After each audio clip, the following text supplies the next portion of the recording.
Eleanor Williams is a deeply disturbed woman who, in March 2023, aged 22, was jailed for a series of false allegations of rape against 4 men. Her stories were pure fantasy. She claims to have been trafficked into sex work and even sold as an auction in Amsterdam. She posted pictures of herself with horrific injuries, which she claimed had been the result of being repeatedly beaten and raped. These were in fact injuries she caused to herself, all part of her sick campaign to get attention.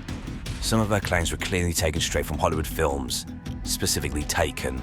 However, unlike this tale of fiction, there are real victims of Williams' lies. She accused 4 men of some of the most serious crimes imaginable, although they were all completely innocent. Some of the men she accused had only the briefest of interactions with her, and one of them had never even met her.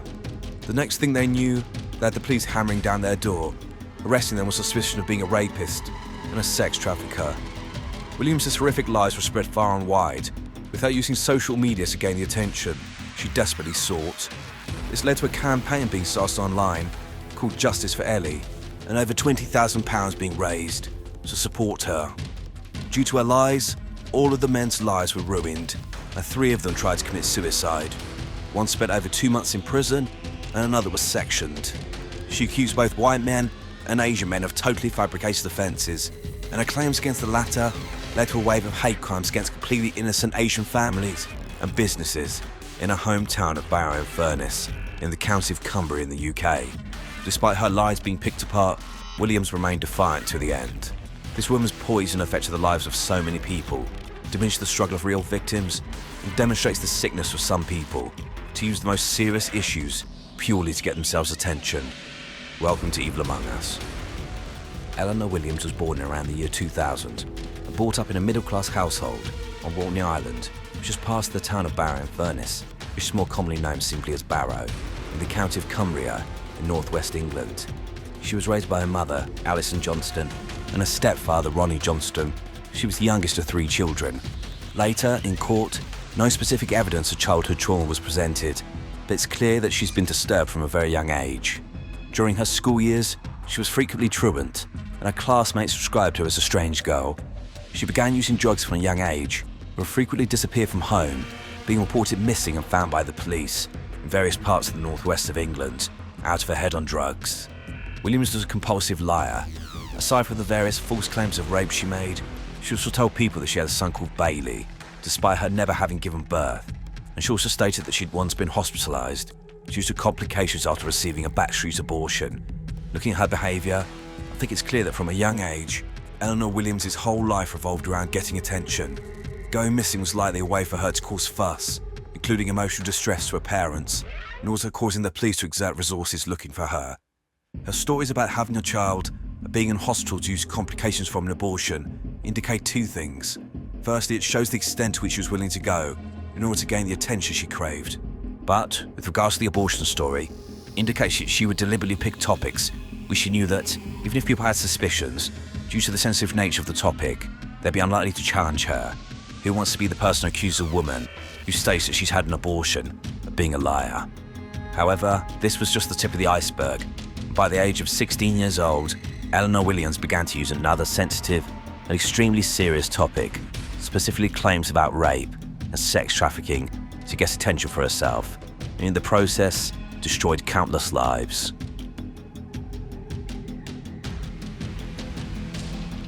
The first accusation made by Eleanor Williams occurred in November 2017, when she was 16 years old. She was at a house party hosted by a man who was only referred to as C in the later court case. During the evening, Williams got drunk and smoked a large amount of cannabis, meaning she was sick. C and Williams' friends called her mother and sister, who arrived and took her to hospital. When she was there, she claimed that C had raped her. The police were called, and she claimed C had kissed her, touched her bottom, groped her breasts, and then raped her, and threatened to set his dog on her, and then bury her body in the garden, or dump her in the sea if she told anyone. None of the other people at the party supported Williams' claims, but, obviously, a serious crime was reported.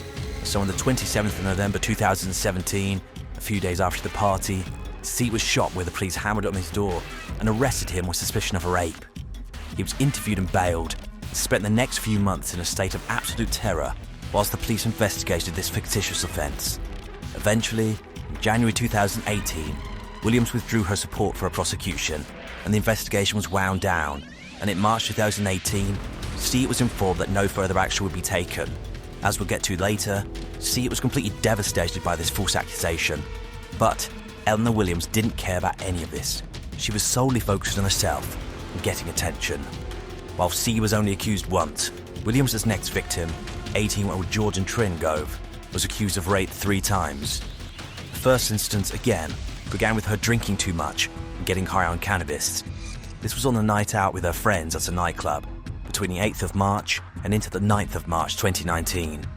Jordan, for it seems had either met Williams only once before or had never met her before this night, was out with his friends, and the two groups began talking and spent about 2 hours in each other's company and then went their separate ways. Due to essentially being semi-conscious, Williams had to be taken home.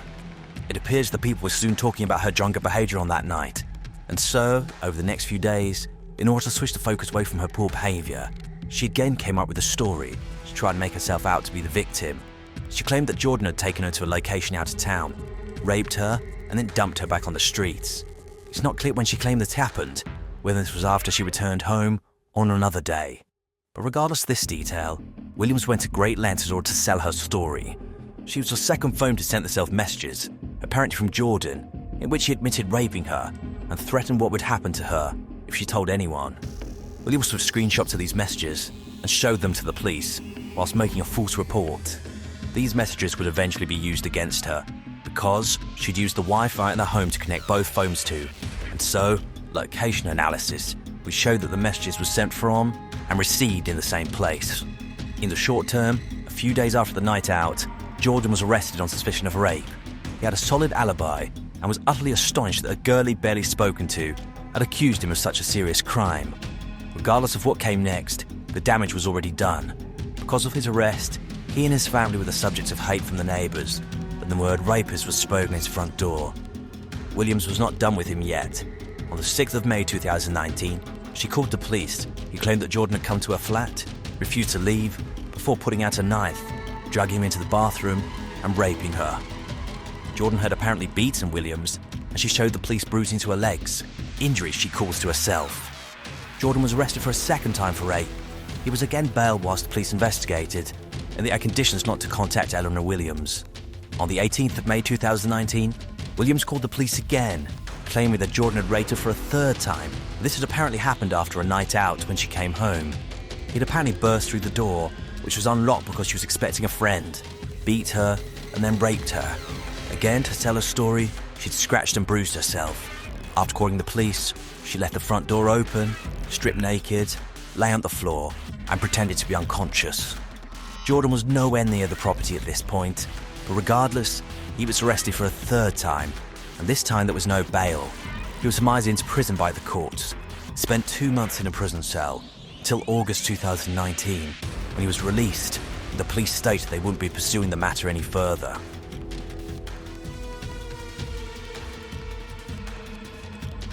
The elaborate nature of Eleanor Williams' lies escalated quickly, and her next target was a local businessman called Mohammed Ramzan, known as Mo.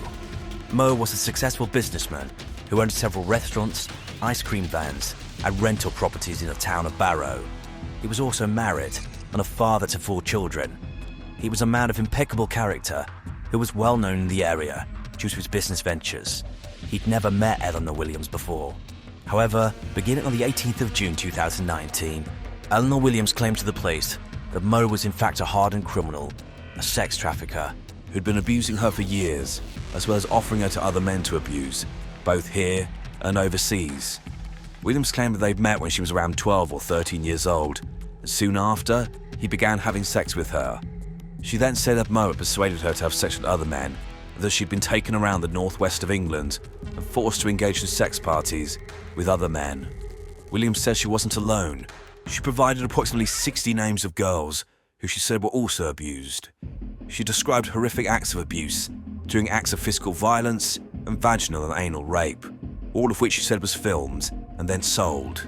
She stated that she'd been shown videos of other girls being abused.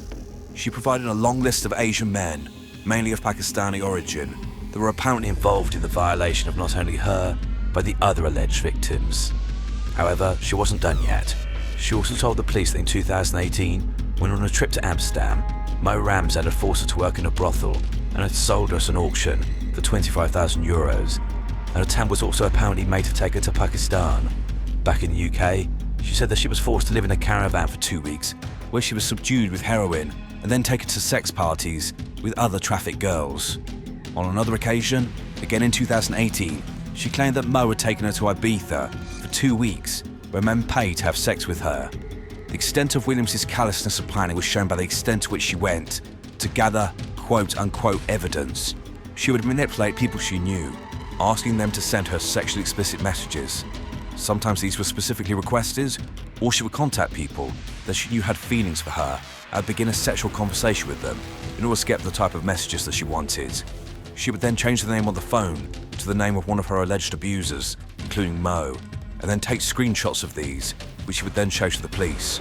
She would also write letters to herself, claiming they were from the traffickers. Many of the men she claimed were part of this paedophile ring were entirely fictitious. Some, however, were Asian men in the local area who she knew of. All were entirely innocent. Similarly, with the girls she claimed were victims, many were completely made up. However, some of the girls were real. They were ones she'd been to school with or gone on nights out with. Many of them testified in court about being shocked and sickened when the police knocked on their door and that they had no idea what Williams was talking about. Williams' lies were, to a great extent, ridiculous and easily refutable. For example, she did go to Amsterdam in 2018 with her sister and her sister's partner, and they testified that she'd never been out of their sight. With regards to her claim of being taken to Ibiza by Mo and forced to have sex with other men, it can be proven that Mo had never been to Ibiza, and at the time she claimed this was going on, his credit card was being used in the UK. During one specific incident she claimed had occurred, supervised by Mo, he was shown to be in a branch of B&Q in Barrow. However, it took time to unpick Eleanor Williams' lies, and in the meantime, real lives were being destroyed. On the 7th of July 2019, Mo Ramsden was driving in Barrow when he realised he was being followed. This was an unmarked police car. He was pulled over and expected to potentially be given a ticket due to his driving or something wrong with the vehicle. However, instead, in the middle of the street, he was arrested on suspicion of rape, human trafficking, and sexual exploitation of a minor. From that moment, Mo's life was essentially destroyed. The fact he'd been arrested, and for what, quickly became common knowledge. Mo was questioned for 3 days and then released on bail, pending further inquiries. He became a social pariah, was called a pedo by people in the street, and spat on. However, his harassment would get worse later, again due to the actions of Eleanor Williams. I imagine that the police were, at this point, so around the end of June 2019, beginning of July 2019, beginning to have their suspicions. However, it was Williams' next 2 stunts which essentially began to seal her fate, at least in the eyes of the authorities. Specifically, due to the concerns for Williams' safety, in June 2019, she was housed in a hotel just over 30 miles away from Barrow, in a town called Kendal. This hotel was located close to the police station, so that if something happened, they could initiate a rapid response. On the 30th of June 2019, Williams left the hotel provided by the police and travelled to the town of Blackpool by train. This was not a random journey. She'd booked herself a hotel room there. When she got to the hotel, she sat in the room and watched YouTube videos. Every part of her journey was captured on CCTV, and on her way to the hotel, she was seen to take down the license plate of a random vehicle and also take down details of local takeaway. The next day, the 1st of July, she woke up in the hotel room and travelled to the town of Preston by train. Throughout the previous day and overnight, the police at Williams' family were texting and calling repeatedly, saying they were scared for her safety. She ignored all the calls, carried on watching videos on her phone. The police were able to track Williams and met her in Preston, but took her back to the hotel in Kendal. She was spoken to about what had happened and where she'd gone. Now remember, she'd spent most of the previous day sat in the hotel room. However, she said that Mo had found her in the hotel in Kendal and instructed her to go to Blackpool. She'd apparently travelled there alone, but had met him at the station. He then transported her to 4 separate properties in the town. On each occasion, she was raped by multiple men. She then provided the police with the random registration number and takeaway details she'd taken down, and told them this was the vehicle that Mo was driving. The takeaway was one of the locations of the rapes. Police officers took Williams to Blackpool twice in order to try and locate where the offences had occurred, but her memory apparently failed her. Just over 2 weeks later, on the 18th of July 2019, Eleanor Williams caught a train to Leeds. She had 2 mobile phones on her at this point. Again, her entire journey, including her time in Leeds, was captured on CCTV, and it showed that she spent almost all day sat in a park.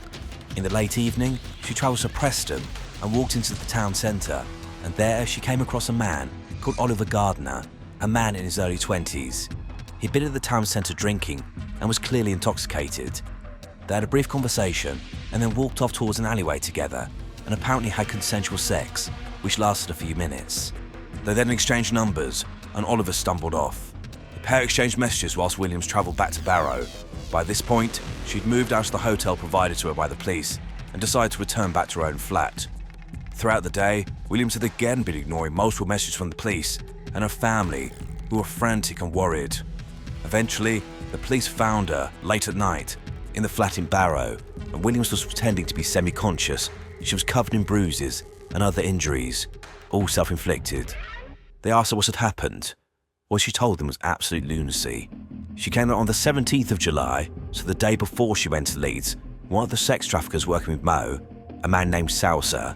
Now I assume that's a nickname, but seriously. This guy was completely made up, you'll be surprised to know. Had apparently come to her door, slapped her in the face, and pinned her to the wall by the neck. He then told her to follow orders that she'd get on Snapchat. These orders said that she'd lost the money and she needed to earn them £10,000, and, as a result, she needed to travel to Leeds the next day. When she went to Leeds, rather than stating that she sat in a park half the day, which was the truth, which was caught on camera, she claimed that she was transported, along with other girls, to various properties where she had sex with various men. She claimed that at one point, she saw her passport on a table with a ring on it and flight details to Bangladesh. She was apparently able to simply run away. She then received a call saying she had to go to Preston, and it was here that she met a man, Oliver Gardner, who, instead of being just some guy she bumped into, was now a sex trafficker, and apparently he took her to 2 Asian men who had paid to have sex with her, but not before raping her in an alleyway. She was then allowed to travel back to Barrow on her own by train, being met at the station by Salsa again, who then drove her home. However, this wasn't the end of the story. When they got home, Salsa and another man forced their way inside her property, beat her and raped her, and then left, just 10 minutes before the police found her in a semi-conscious state. She then showed them messages which she sent between her 2 phones, apparently from a girl who'd also been at one of the sex parties she'd been forced to attend. Poor Oliver Gardner was quickly arrested, but not just for rape, but for sex trafficking. This arrest essentially destroyed his life. He tried to commit suicide twice. However, very quickly, Williams' story was coming apart. By this point, the police had essentially decimated her lies. They'd been able to establish that Mo had never been to Ibiza and was not in Amsterdam, where Williams claimed he'd been there, selling her into sexual slavery. CCTV of her movements in Blackpool were checked, along with location data from her phone, showing that she'd spent the majority of her time sat in a hotel room watching YouTube videos. CCTV footage and location data of her most recent claims about going to Leeds, then to Preston, and then to Barrow, being raped in all 3 locations, showed she was lying. In particular, CCTV showed her sitting in a park alone in Leeds and walking back from Barrow Station on her own. Mythical Salsa was nowhere to be seen. They were also able to show she doctored evidence, including sending herself messages from different devices. On July the 20th, 2019, just 2 days after our last heinous lies, Eleanor Williams was arrested on suspicion of perversion of the course of justice. The web that Williams spun was so extensive and complicated that the police needed time to investigate, and she was released on bail. So Eleanor Williams had been found out. She was now in serious trouble. However, this didn't stop her. In fact, her behaviour became worse. This woman's desire for attention was so profound that she was willing to destroy everyone's lives, including her own, to get what she wanted. And so, with the police no longer giving her the attention she wanted, she went on social media.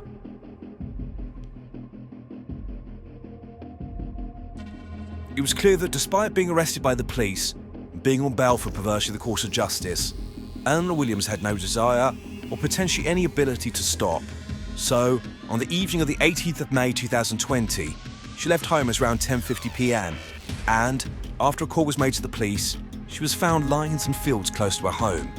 She had multiple injuries and her face had been so badly beaten that her eye was sealed shut. There were also injuries to her legs and abdomen. All of these were caused with a hammer. The top of her little finger had also been severed. She told the police that that evening, she had intended to catch the bus into Barrow Town Centre when one of the men who apparently had been involved in trafficking her had pulled up in a car and offered her a lift. She'd apparently accepted and then been driven to a property 10 miles away and gang raped by multiple men who had then attacked her with a hammer and apparently tried to cut her finger off. She claimed to have been driven back and walked to the place where the police had then found her. The police were sceptical, and even more so when a few days later they found the hammer lying close to where Williams had been found. There was blood on the hammerhead which matched her DNA, and her fingerprints were found on the handle. Police later recovered CCTV footage of Williams buying the hammer on the 11th of May 2020, as well as the accompanying receipt. To give you an idea how mentally ill this person is, I need to say it plainly, Eleanor Williams bought a hammer and beat herself with it just to sell her story and to get attention. On Wednesday, May the 20th, 2020, Eleanor Williams shared a 1,362-word post on Facebook. This would be her ultimate undoing, but not before causing irreparable harm to an entire community due to her utter selfishness. The post began, quote, "This is the hardest post I'm ever going to write. I didn't want to share this because I'm scared of the judgment that will come with it. It's why I keep quiet about what's happened to me. But people have asked me to tell my story. When people have asked why I've had a black eye or bruises, I've made every excuse, from falling over to banging it on a door." She continued later stating, quote, "Yesterday, I was put in the back of a car, taken to an address to have sex with 3 Asian men. Afterwards, I was beaten because I was in debt to these men for not attending parties for over 7 weeks due to coronavirus. The organisers of the party decided to beat me to teach me a lesson." She also posted various pictures, which she claims showed her injuries from years of sexual abuse, which were all self-inflicted. This included the pictures she'd taken of her injuries from beating herself with a hammer a few days beforehand. The post did not name anyone specifically, but all 4 men that Williams had accused of rape were mentioned in the comments by other people, and the focus was predominantly on Mo Ramzan because of his ethnicity. His businesses were vandalised, he, his family and children were threatened with death, and he specifically received threats saying that men were going to break in and rape his wife. This post would have been inflammatory in and of itself, but it occurred at the worst possible time.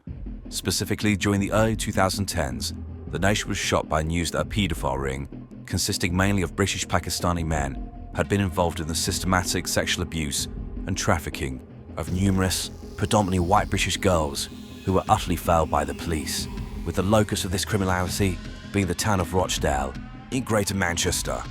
The subsequent investigation eventually led to 47 victims being identified and 12 men convicted for crimes against them. However, as time has progressed, including this year, further stories of similar gangs around the north of England have been reported in the media. People have been justifiably sickened by these stories. Also, by the time of Eleanor Williams' post, the UK was in full lockdown. People were scared, angry, and spending far more time on social media. Quickly, the post had been shared 100,000 times, and a campaign was quickly set up called Justice for Ellie. A logo was designed, a purple elephant, but this soon began appearing on the front doors in the town of Barrow. A fundraising post was also set up, which raised £22,000, apparently to help find Williams' relocation to her own flat, away from the horror she'd apparently experienced. Obviously, nowhere in any of her posts did she mention the fact that she was on bail due to lying to the police. The police were appalled. By this point, they knew that Williams was lying. She had now lit a powder keg and put targets on the back of even more innocent people. Unfortunately, the incident acted as a dog whistle to far-right groups, including the notorious racist Tommy Robinson and his merry band of idiots who descended on the area to, quote, investigate, i.e. shitstir. And this is what happened. Businesses were vandalised, including many Indian restaurants, as it's clear these idiots do not know the difference between people from Pakistan and India. They just wanted to target anyone who was brown. Innocent people were harassed, abused, and at least one family had to relocate out of the area due to a credible threat to their life. They were also protesting on the street against the Asian community and the police. The police were in an impossible position. They released a statement saying they had no evidence of any sex trafficking groups in the area, but this was then spun to accuse them of covering up their own incompetence. they couldn't also come out and specifically say she's lying, as this would have been like a red rag to a bull. There was no good outcome to this. Either they let Eleanor Williams remain at liberty, and she would inevitably continue to spin her lies and accuse even more men of crimes they hadn't committed, or they arrest her and remand her into prison. But this would then lead to them being accused of trying to silence an innocent victim. They chose the latter option, and Eleanor Williams was arrested again.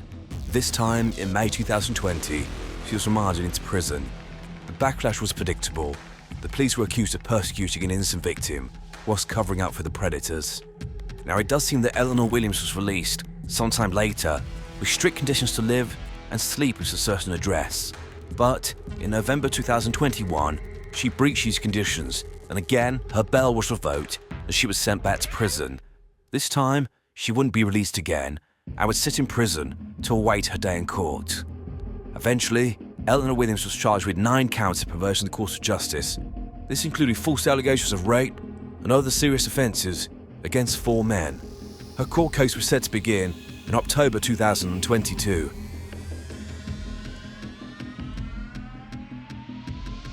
Eleanor Williams pleaded not guilty to 8 counts of perversion of the course of justice, but pleaded guilty to 1 offence.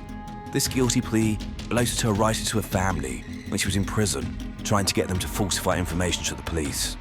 However, she denied every single allegation related to her fantastical and delusional claims against the 4 innocent men she had targeted. The trial began on October 10, 2022 at Preston Crown Court. The prosecution tore Williams' lies apart. CCTV footage and location monitoring was used to show that she was lying. Handwriting experts showed that she'd written letters to herself, and many of the girls that she claimed had been victims of sex trafficking took the stand and said they had no idea what she was talking about. Williams, when confronted with her lies, simply stated that she'd been told to convey these false stories by the mythical sex traffickers.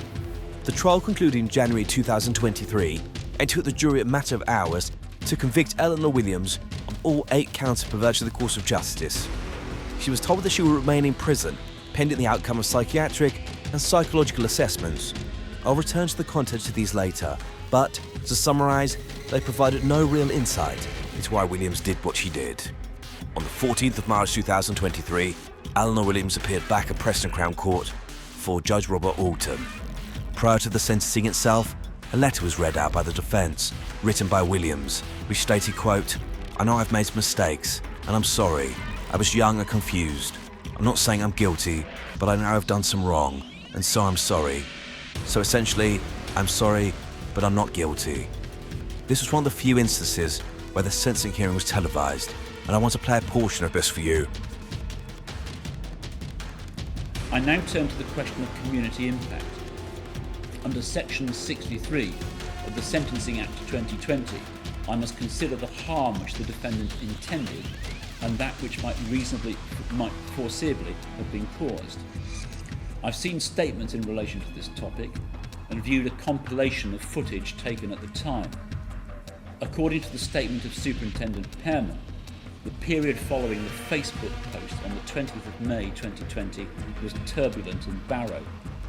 He says that Barrow had not seen such a public display of anger for 30 years.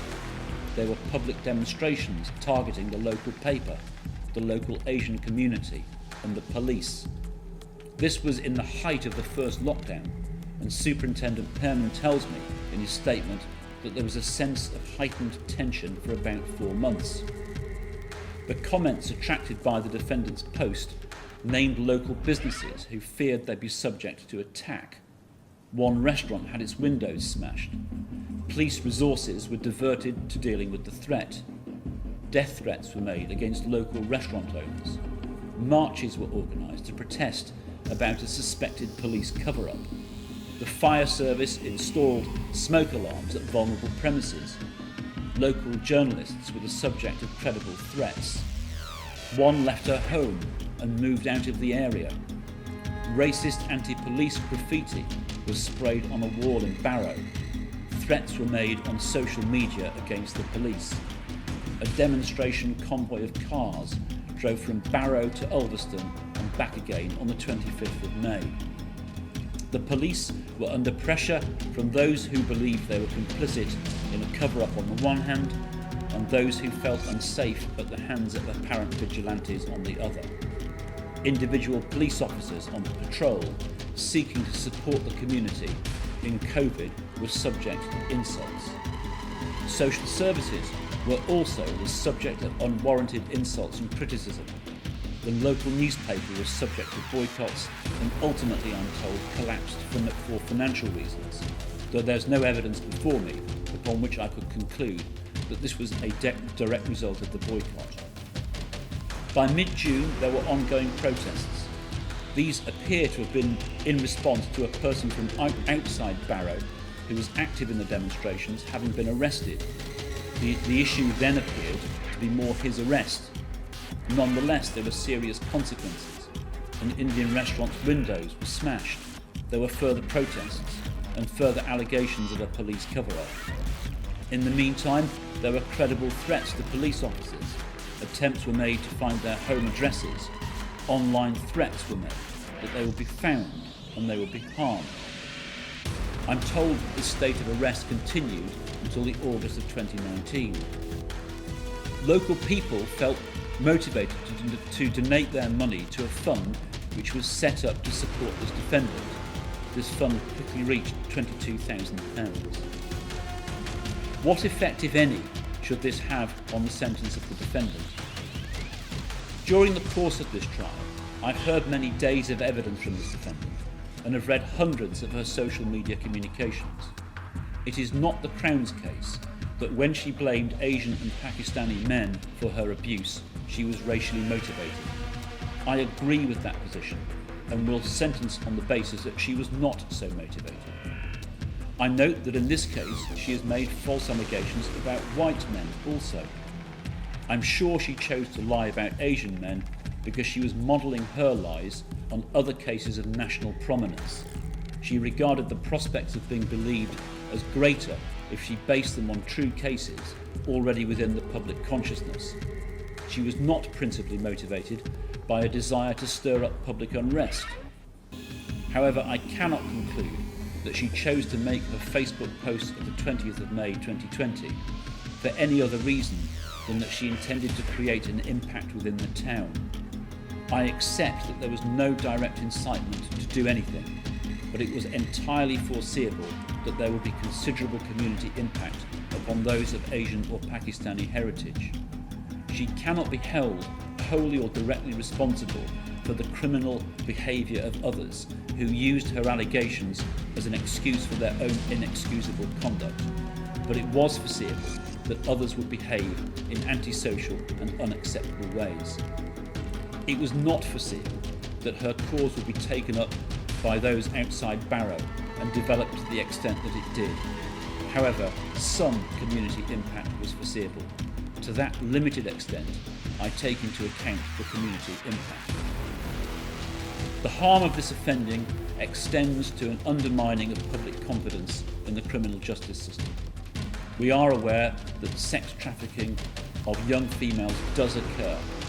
There is a risk that genuine victims will, as a result of this defendant's actions, feel deterred from reporting it. People may be less likely to believe their allegations.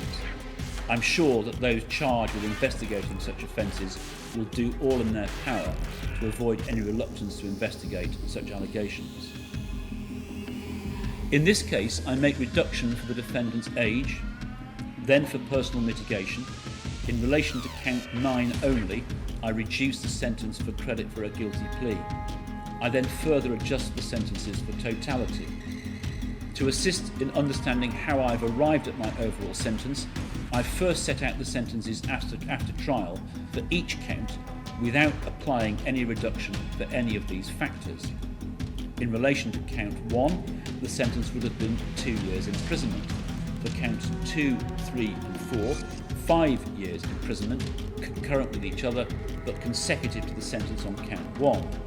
For counts 5, 6 and 7, 7.5 years imprisonment, concurrent with each other but consecutive to the sentences already imposed. For count 8, 2 years imprisonment, and for count 9, 1 year and 4 months imprisonment, both consecutive to the sentences already imposed. I then turn to the various reductions for the factors mentioned above. The defendant was a child when she committed the offence at count 1.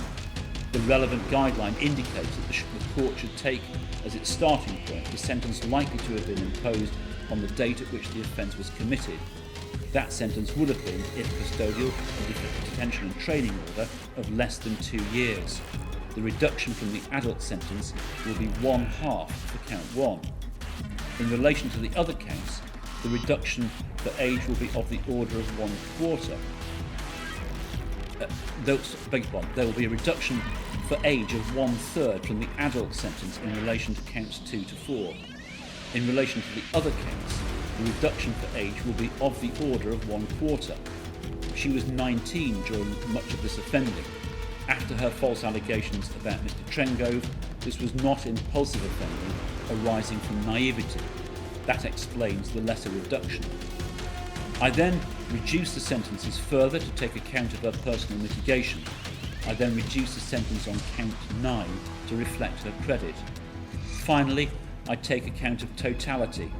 I do this by making the sentences on counts 8 and 9 concurrent with each other and other sentences, and by further reducing the sentences on counts 5 to 7. Eleanor Williams, please stand up. These are the sentences that you will serve. On count 1, there will be a sentence of 6 months imprisonment.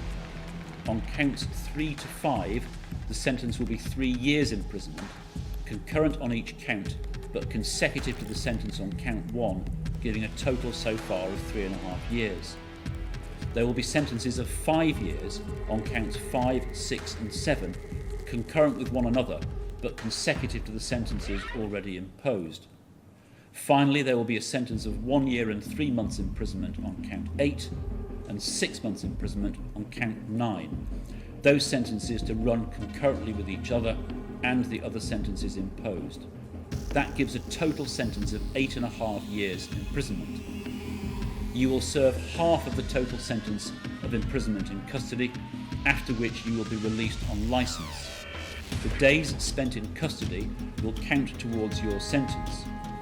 You've spent 361 days on a qualifying curfew.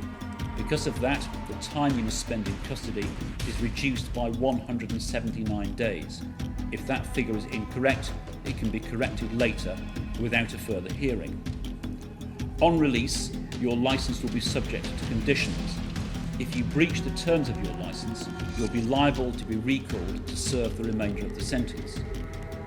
There is an application for a serious crime prevention order. I find that this is a serious offence for the purposes of this application. There are reasonable grounds for believing that the order will protect the public. I exercise my discretion in favour of making the order as sought, with amendments to the effect that she may also possess a tablet and games console, and that you may also be able to operate a work and a personal email. That order will run for a period of 5 years from the 17th of February 2025. I order deprivation and destruction of the items on page 1 of divider 8 of the Crown's bundle of documents. If the statutory surcharge applies, the order can be drawn up in the appropriate amount. Thank you. Sit down, please. So Eleanor Williams, by this point 22 years old, was sentenced to 8.5 years in prison to serve half before she comes out on licence. In August 2023, she appealed her conviction, i.e. she's continuing to claim that she's innocent, but this was denied. There were plans for a review as to whether her sentence was too lenient, but this did not proceed.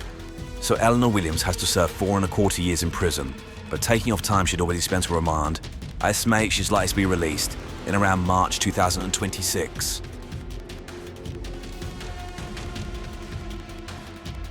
I need to divide this section into two. So, to begin with, we're going to look at the 4 men whose lives Eleanor Williams destroyed, but after that, we look far wider. So, with regards to male C, who Williams accused of rape in 2017, in court, his victim impact statement was read out, which stated that the impact of being accused of being a rapist was massive. Even 5 years later, he was struggling to cope and couldn't bring himself to go back to Barrow Town Centre because he feared he was still labelled a sex offender. He could also not bring himself to pick up his own son from nursery due to fear people would make accusations. Jordan Trengove, who was accused of rape 3 times and who spent 2 months in prison, later wrote about what happened after he was released. Quote, "I was barred from everywhere. I was called a rapist, a nonce." He then moved away into a new property, out of the area, but stated, quote, "I thought it would end, but the first day we moved in, I had someone shout rapist at me. It was clear then that no matter where I went, someone would always know." He explained that he had a son after his initial arrest, as social services were inundated with anonymous reports that he was a rapist and not safe to be around children. Jordan also explained that his family were harassed. Things settled down for a time, but then, when Williams posted a Facebook message in May 2020, he was named and the harassment started again. He attempted suicide after this happened, but was thankfully unsuccessful. Mo Ramzan, who was accused by Williams of being the head of an international sex trafficking ring, also tried to take his own life. He was the subject of repeated death threats, aimed not only at him, but also his wife and children. His businesses were targeted, he was spat on in the street. Even 5 years after the ordeal, he stated, quote, "I'm not sure how my family and I are going to recover from this.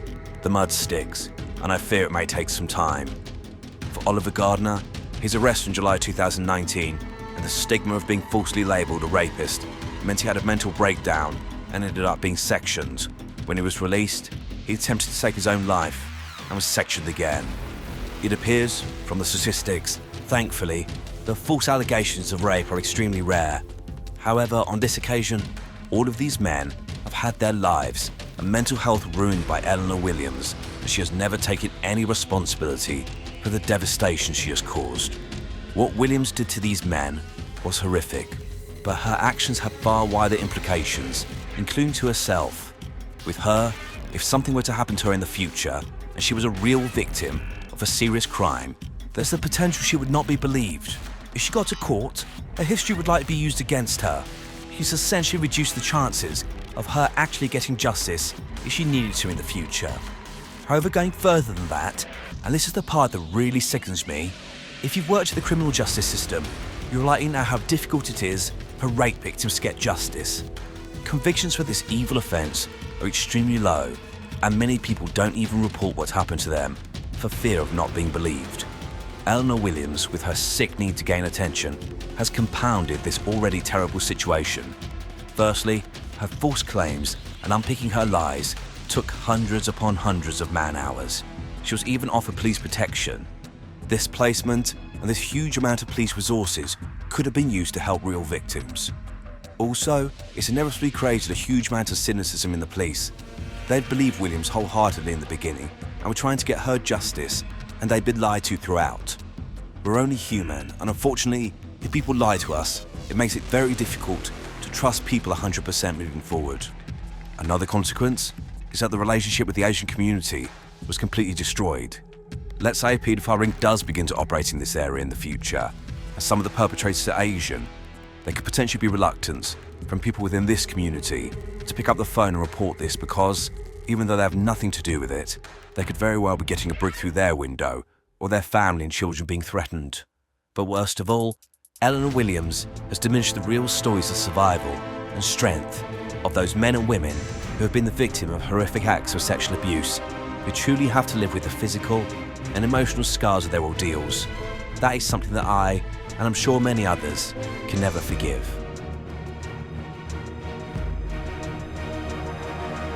This case is somewhat outside of what I usually cover, but I think that Eleanor Williams is still a dangerous, and I would argue, evil woman.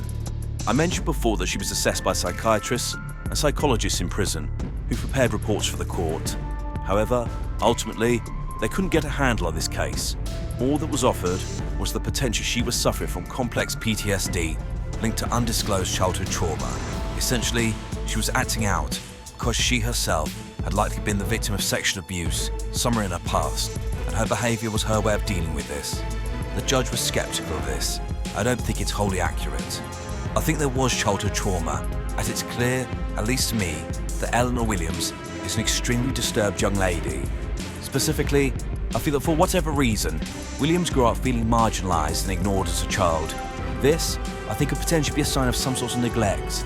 Being raised in this environment would have meant that she likely grew up with extremely low self-esteem and, due to having no internal feelings of self-worth, she relied solely on others to make her feel wanted. This led to her craving attention, and she would go to any lengths to get it. If people were paying attention to her, she mattered, she existed. I think she quickly realised that lying, making up stories where she was somehow the victim, got people's attention. So she began by making up lies about being pregnant and having abortions, things she hoped would get people's attention, and they'd be saying, "Oh, poor Ellie. I think that her allegations are an extension of this." I think her initial allegation of rape against male C in 2017 was potentially a way for her to get out of a difficult situation. She got drunk and high, ended up in hospital, inevitably in trouble with her mother. Potentially it popped into her head that if she made up a lie, she'd been raped, that the attention would be shifted away from her poor behaviour to her being seen as the victim. And it worked.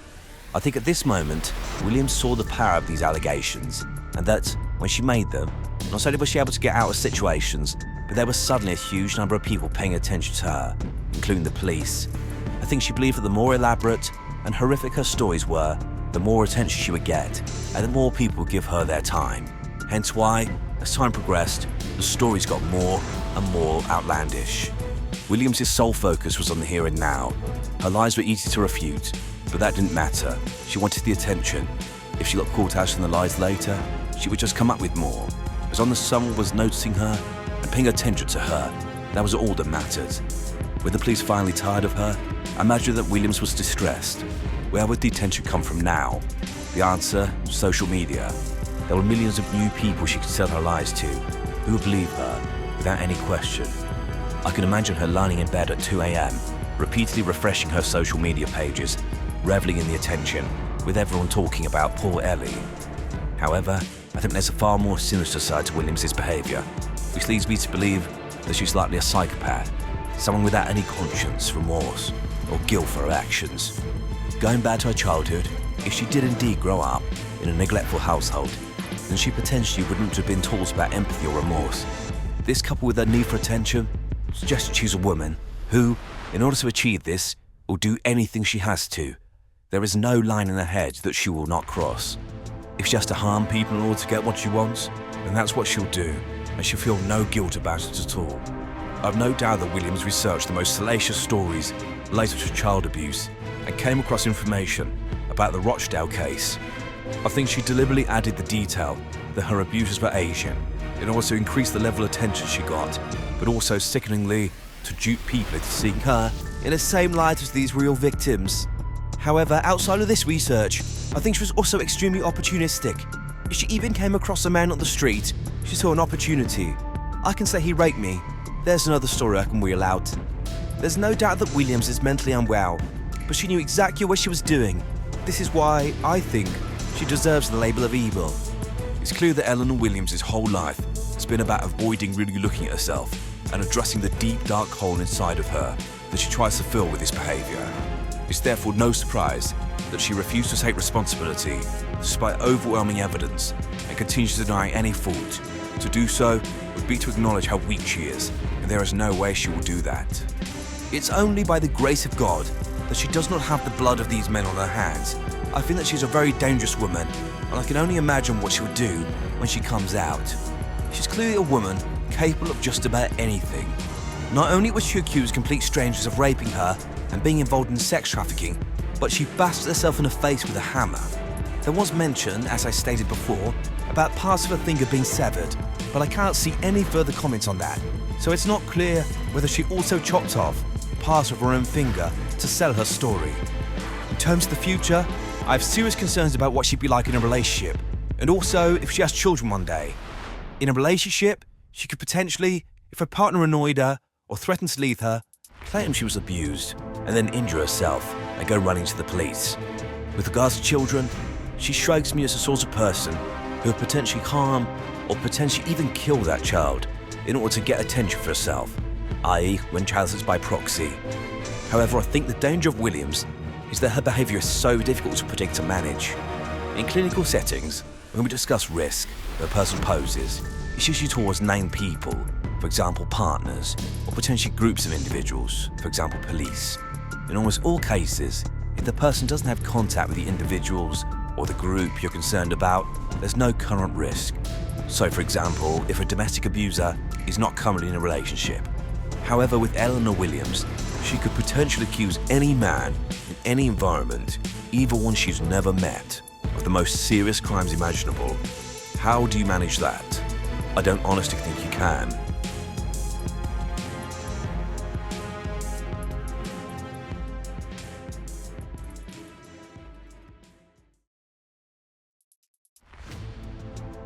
Saffron Callahan was a force to be reckoned with. From a young age, she exhibited a fierce determination and an insatiable curiosity that set her apart from her peers.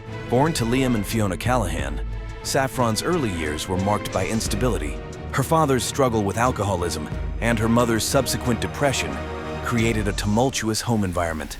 Despite these challenges, or perhaps because of them, Saffron developed a resilience and drive that would shape her future.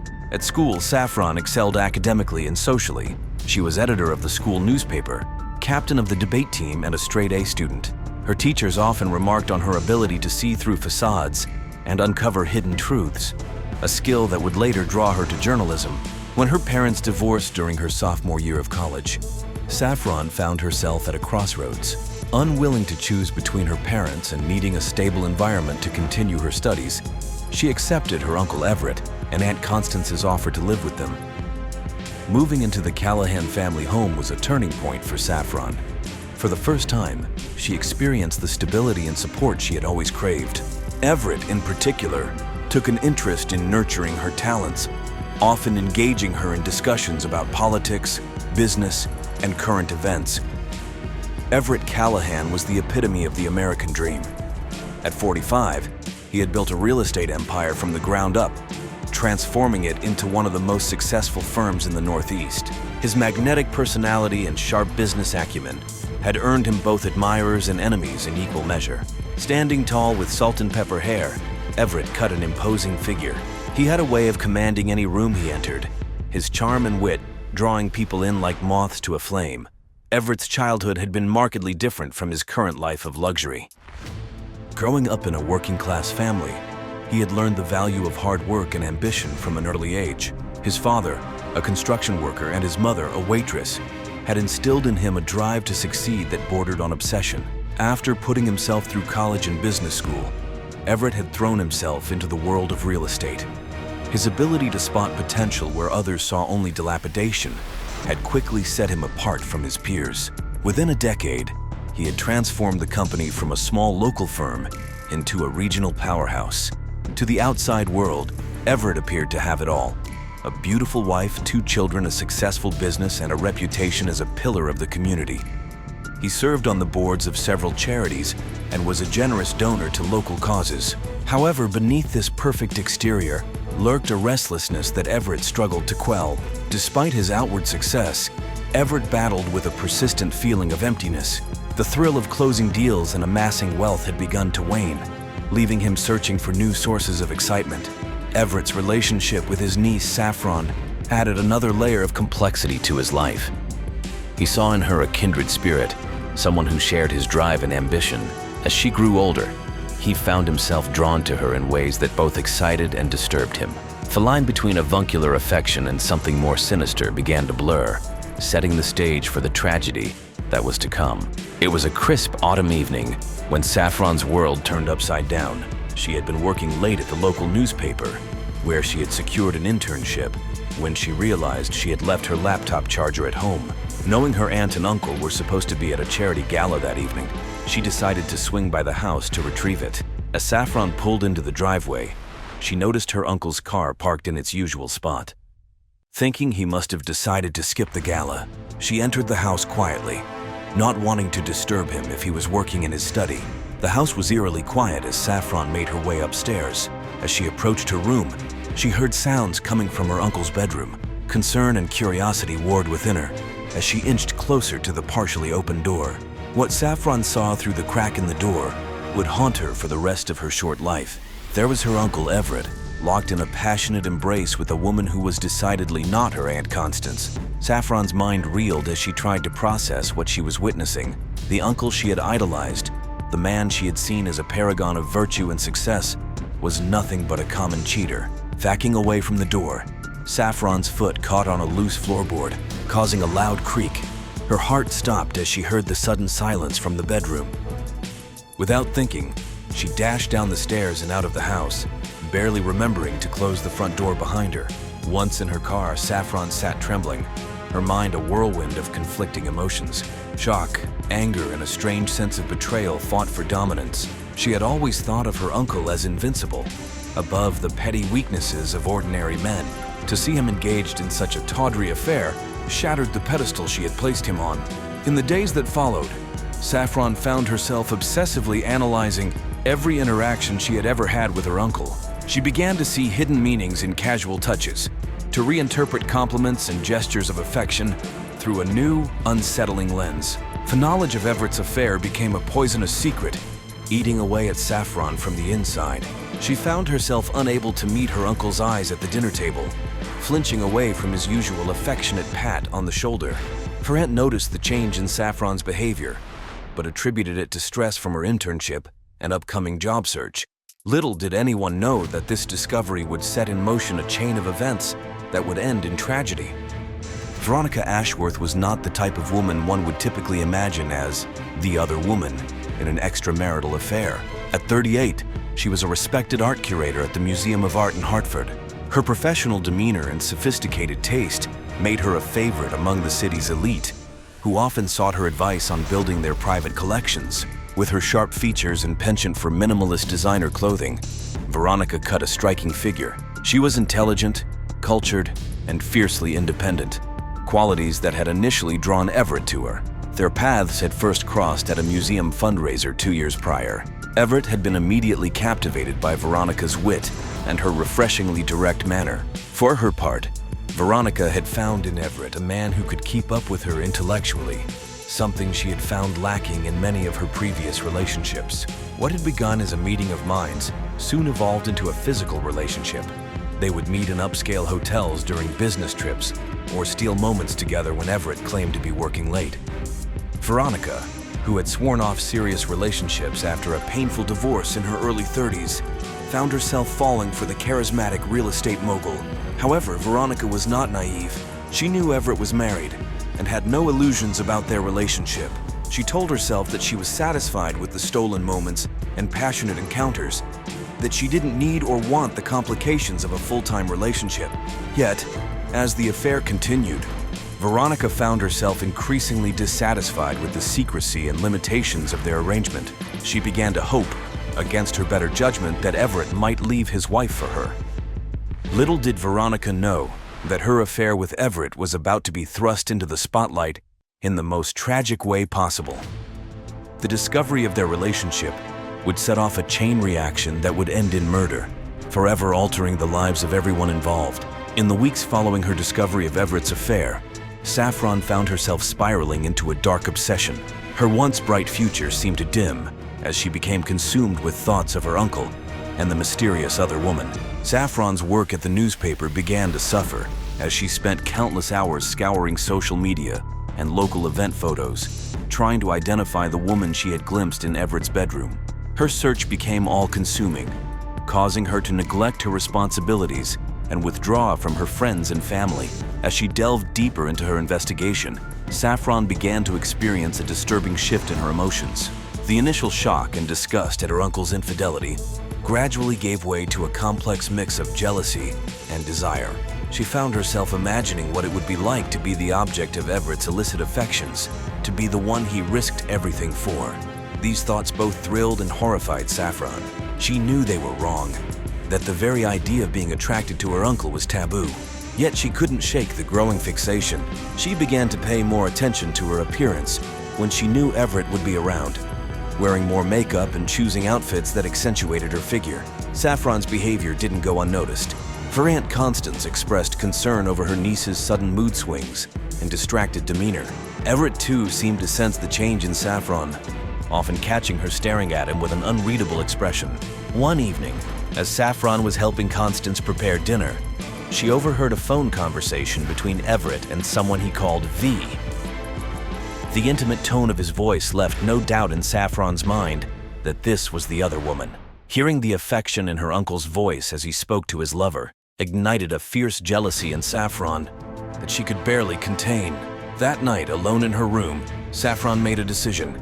She would expose Everett's affair but not out of any sense of moral duty or concern for her aunt. Though Saffron's motivations were far more selfish and twisted, she convinced herself that by revealing the affair, she would be removing the other woman from the equation, leaving her free to pursue her own relationship with Everett. In her increasingly delusional state, Saffron began to reinterpret every interaction she'd ever had with her uncle. The proud smile he'd given her at her high school graduation, the long conversations they'd had about her future, the comforting hug he'd offered when she was upset. All of these took on new, inappropriate meanings in Saffron's mind. As she formulated her plan to confront Everett, Saffron's guilt and shame were overwhelmed by a toxic mix of desire and a misguided sense of entitlement. She had convinced herself that she understood Everett in a way no one else did, that they shared a special connection that transcended their familial relationship. Little did Saffron know that her descent into obsession was leading her down a path from which there would be no return. The once promising young journalist was now on a collision course with tragedy, driven by desires she barely understood and a jealousy that would ultimately prove fatal. On a rainy Tuesday evening, Saffron decided it was time to put her plan into action. Saffron found Everett in his study, poring over some blueprints for a new development. She knocked on the open door, her heart pounding so loudly Everett looked up, his face breaking into a warm smile that made Saffron's knees weak. "Everett, is it all right if I talk to you about something?" Saffron's voice quavered slightly as she spoke. Noticing her serious tone, Everett's expression shifted to one of concern. "Of course, what's on your mind?" Saffron closed the door behind her and took a deep breath. "I know about your affair, Uncle Everett." The color drained from Everett's face as he stared at his niece in shock. "I saw you that night you were supposed to be at the gala. I came home and saw you with her." She paused, gathering her courage for what she was about to say next. "And I want you to know that it's okay. I understand." Everett's shock turned to confusion. "This isn't something you should be involved in. It's complicated, and it's not what you think." Taking a step closer to her uncle, Saffron's voice dropped to a near whisper. "I think it's exactly what I think. You're not happy with Aunt Constance. You need someone who truly understands you, someone who can match your passion and ambition." With each word, she moved closer until she was standing directly in front of Everett's desk. Everett stood abruptly, his chair scraping loudly against the hardwood floor. "Saffron, this conversation needs to end right now. You're my niece, and what you're implying is completely inappropriate." But Saffron was too far gone in her delusion to heed the warning in Everett's voice. In a move that would forever alter the course of both their lives, she circled the desk and pressed herself against him. For a moment, time seemed to stand still. Everett looked down at his niece, a mix of emotions playing across his face. Shock, anger, and something darker that Saffron mistook for desire. Then, with a forceful push, he shoved her away from him. "What do you think you're doing? Have you lost your mind?" The rejection hit Saffron like a physical blow. She stumbled backwards, her face flushing with humiliation and anger. Neither of them could have known in that moment how this confrontation would set in motion a series of events that would end in tragedy. The lines had been crossed and there was no going back. In the days following the confrontation, an uneasy tension settled over the Callahan household. Saffron avoided Everett as much as possible, shame and anger warring within her. Everett, for his part, seemed determined to pretend nothing had happened, maintaining a facade of normalcy that only heightened Saffron's distress. It was on a Friday evening, nearly 2 weeks after the incident in the study, that everything changed. Constance had taken the children to visit her parents for the weekend, leaving Everett and Saffron alone in the house. Saffron had been planning to spend the evening out with friends, a desperate attempt to escape the suffocating atmosphere at home. As she was heading out the door, Everett called out to her, "Saffron, can we talk for a moment?" Everett gestured for her to join him in the living room. "I think we need to clear the air about what happened." Saffron sat stiffly on the edge of the sofa, her body tense. "I'd rather not talk about it. Can we just forget it ever happened?" Everett sighed, running a hand through his hair. "I don't think we can." Something in his tone made Saffron look up, meeting his eyes for the first time in weeks. What she saw there made her breath catch in her throat. Gone was the anger and disgust she had expected. Instead, she saw a mixture of guilt, desire, and resignation that mirrored her own conflicted emotions. In that moment, the dynamic between them shifted irrevocably. Everett moved closer, his voice low and intense. "This is wrong, Saffron. We both know it's wrong.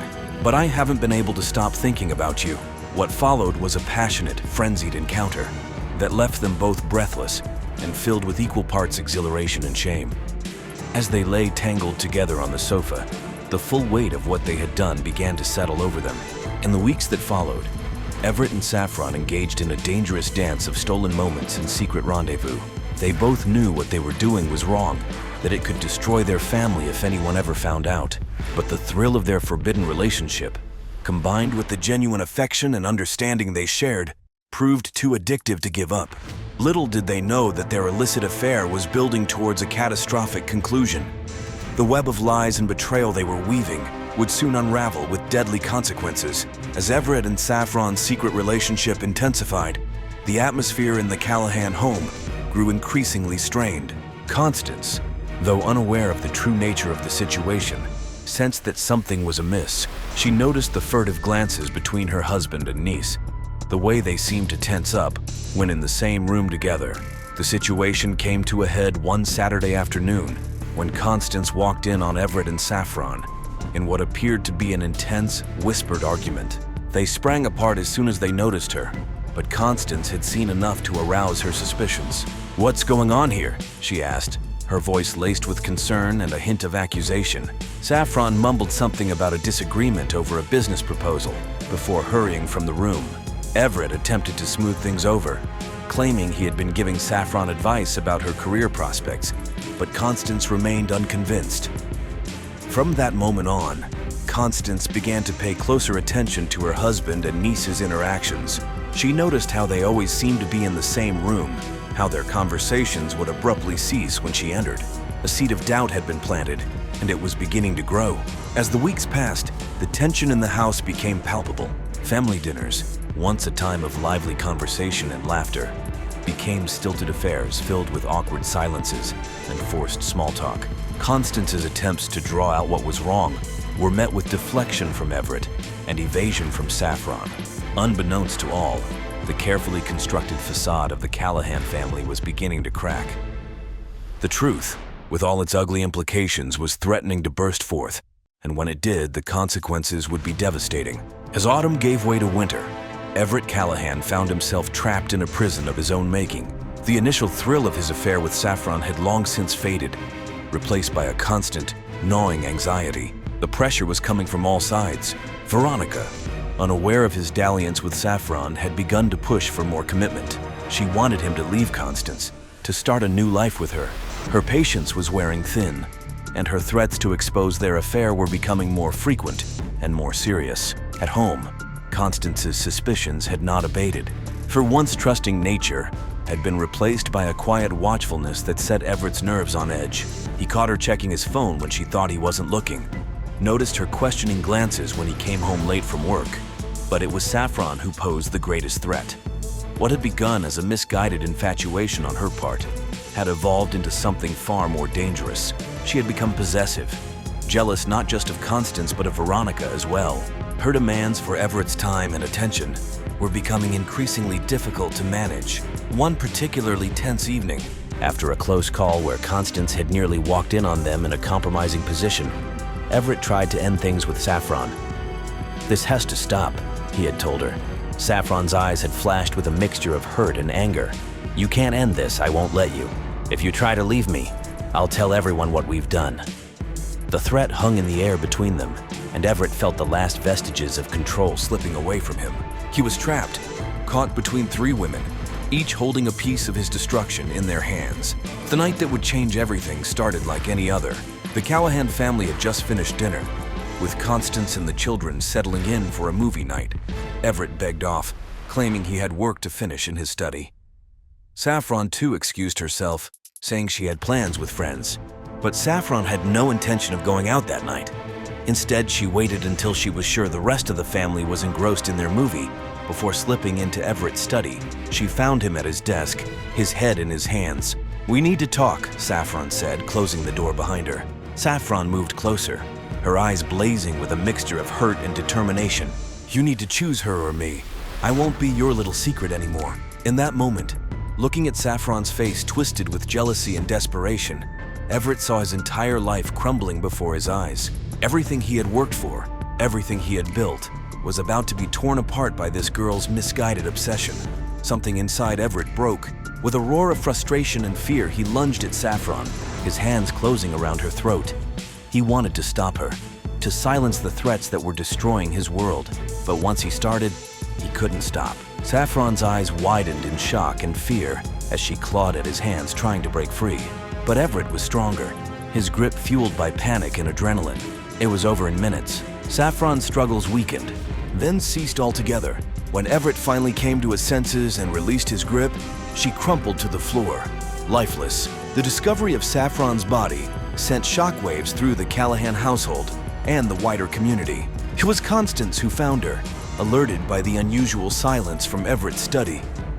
Her scream of horror brought the children running, and within minutes the house was swarming with police and paramedics.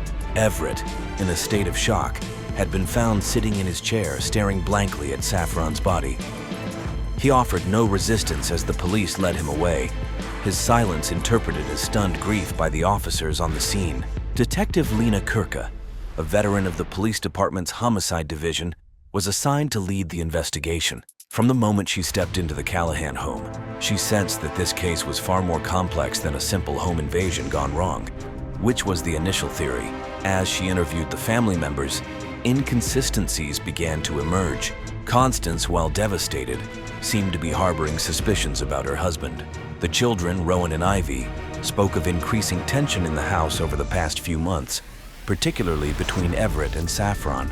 But it was Everett's behavior that raised the most red flags for Detective Kirk. His affect was flat, his responses to questions vague and evasive. He claimed to have been working in his study all evening, not hearing anything until Constance's scream. Yet, the detective noted there were signs of a struggle in the room, and Everett's clothing was disheveled. As the investigation progressed, more questions arose. Why had Saffron lied about going out with friends? What was she doing in Everett's study so late at night? And most intriguingly, who was the mysterious V that appeared frequently in Saffron's text messages and emails? The autopsy report brought another twist to the case. The cause of death was strangulation, but the medical examiner also found evidence of sexual activity shortly before Saffron's death. This revelation cast the case in a new, disturbing light. As Detective Kirk dug deeper, she began to uncover a web of secrets and lies that ran through the heart of the Callahan family. The picture-perfect facade was crumbling, revealing dark truths that would shock the community to its core. As the investigation into Saffron's murder intensified, Detective Kirk and her team began to piece together the complex puzzle of relationships and secrets within the Callahan family.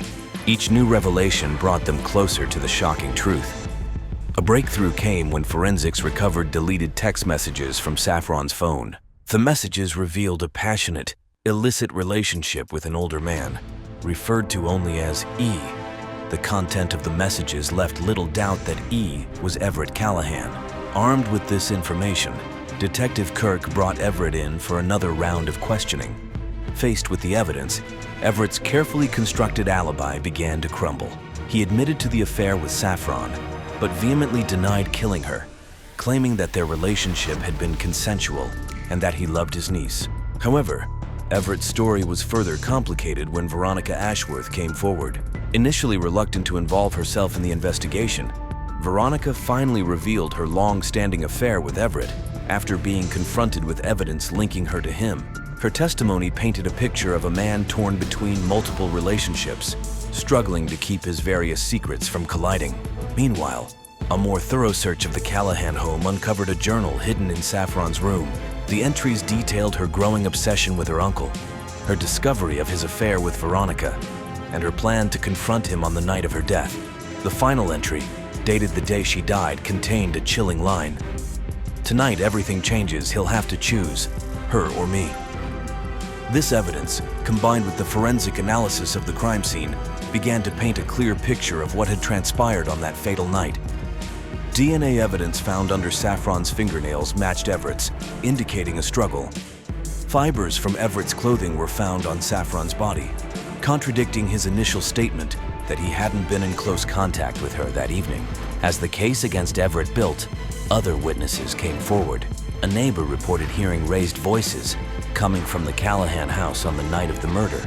A colleague of Everett's mentioned his increasingly erratic behavior at work in the weeks leading up to Saffron's death. Perhaps the most damning testimony came from Constance. After days of questioning and faced with the mounting evidence of her husband's infidelity, she finally broke down. She revealed that she had suspected something was going on between Everett and Saffron for weeks. On the night of the murder, she had overheard part of their argument, but had been too afraid to intervene. As Detective Kirk compiled all the evidence, a timeline of events emerged. Saffron had confronted Everett about his affair with Veronica, threatening to expose both relationships if he didn't choose her. In a moment of panic and rage, Everett had strangled Saffron, then attempted to cover up his crime. The case, which had once seemed like a tragic home invasion, had unraveled into a sordid tale of forbidden desire, jealousy, and ultimately, murder. The respected Callahan family, once the picture of suburban success, now stood exposed as a web of lies and betrayal. The courtroom was packed each day as the prosecution laid out its case, painting a picture of a man whose web of lies and illicit relationships had finally caught up with him. The prosecutor presented a compelling narrative, weaving together the physical evidence, witness testimonies, and the damning contents of Saffron's journal. She portrayed Everett as a manipulative predator who had taken advantage of his young, vulnerable niece, then killed her in a fit of rage when she threatened to expose him. Everett's defense team attempted to cast doubt on the prosecution's case. They argued that the physical evidence was circumstantial and that Saffron's journal entries were the fantasies of a troubled young woman. The trial's most dramatic moment came when Everett himself took the stand. Under intense cross-examination, he finally admitted to his affair with Saffron, but continued to deny killing her. His emotional breakdown on the stand, as he begged for forgiveness from his family, left many in the courtroom stunned. As the trial neared its conclusion, both the prosecution and defense made impassioned final arguments. After 3 days of deliberation, the jury returned with their verdict. In a moment of high drama, the foreman stood and declared Everett Callahan guilty of second-degree murder. The judge sentenced Everett to 25 years to life in prison, bringing a close to a case that had shocked and captivated the nation. The Callahan tragedy left an indelible mark on the community. The family's once pristine reputation was in tatters, their name forever associated with scandal and murder.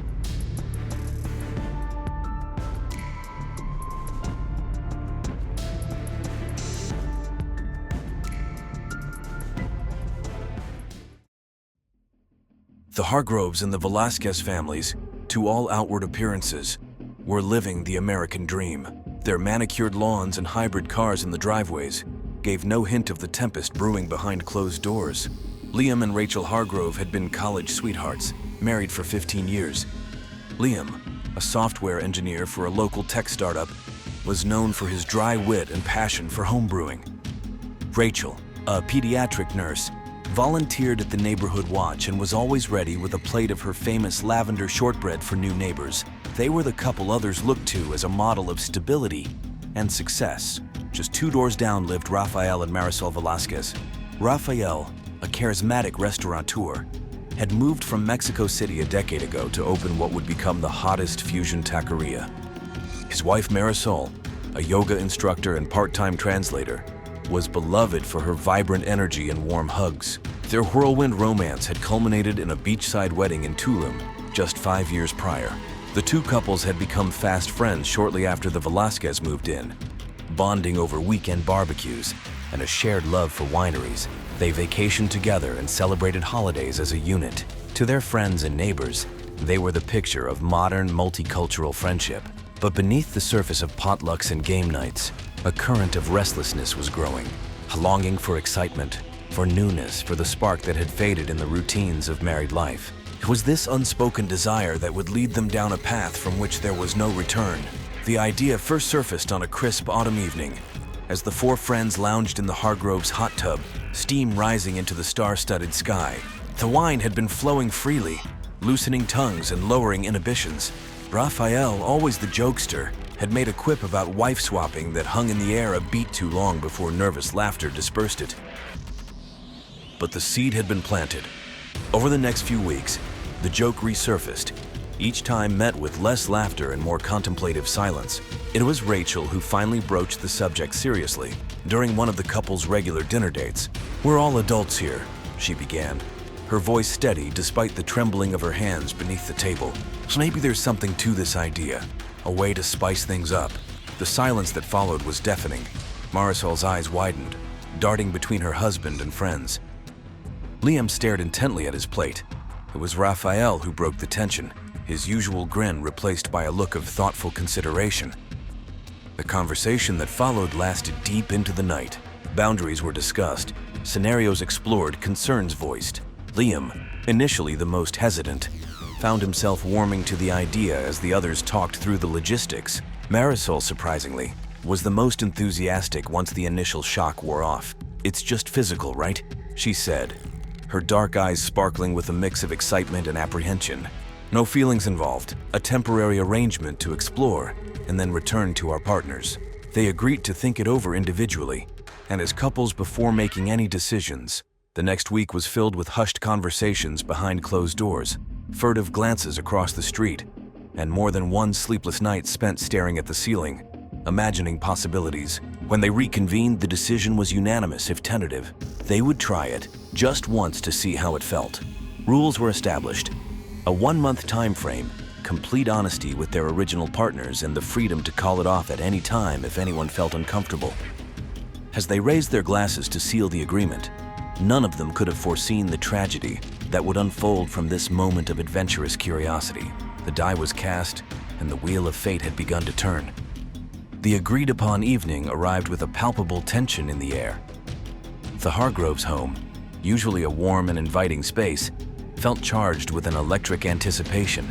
Liam had spent the afternoon obsessively cleaning, a nervous habit that manifested whenever he felt out of his depth. Rachel, meanwhile, had changed outfits no less than 5 times before settling on a simple black dress that hugged her curves. Across the street, Raphael and Marisol prepared with a mix of excitement and trepidation. Raphael, ever the showman, had set out candles and opened a bottle of expensive tequila he'd been saving for a special occasion. Marisol moved through her son's salutations, trying to center herself and calm the butterflies in her stomach. At precisely 8 p.m., as agreed, Rachel made the short walk to the Velasquez home. Her heart pounded with each step, a mixture of guilt and exhilaration coursing through her veins. Raphael greeted her at the door with a warm smile and a glass of tequila, which she accepted gratefully. Meanwhile, Marisol arrived at the Hargroves, a vision in a flowing red dress that seemed to accentuate her every movement. Liam, usually so composed, found himself fumbling with the wine opener, suddenly acutely aware of Marisol's presence in a way he'd never been before. The initial moments were awkward, filled with stilted small talk and nervous laughter. But as the alcohol flowed and the reality of their situation set in, the atmosphere began to shift. Raphael, ever the charmer, regaled Rachel with stories of his childhood, each tale bringing him physically closer to her on the couch. Rachel found herself captivated, not just by the stories, but by the passion with which he told them, so different from Liam's reserved nature. Across the street, Liam and Marisol had moved from the living room to the kitchen, where Marisol insisted on teaching Liam how to properly make guacamole. The simple act of chopping avocados became an intimate dance, their hands brushing against each other.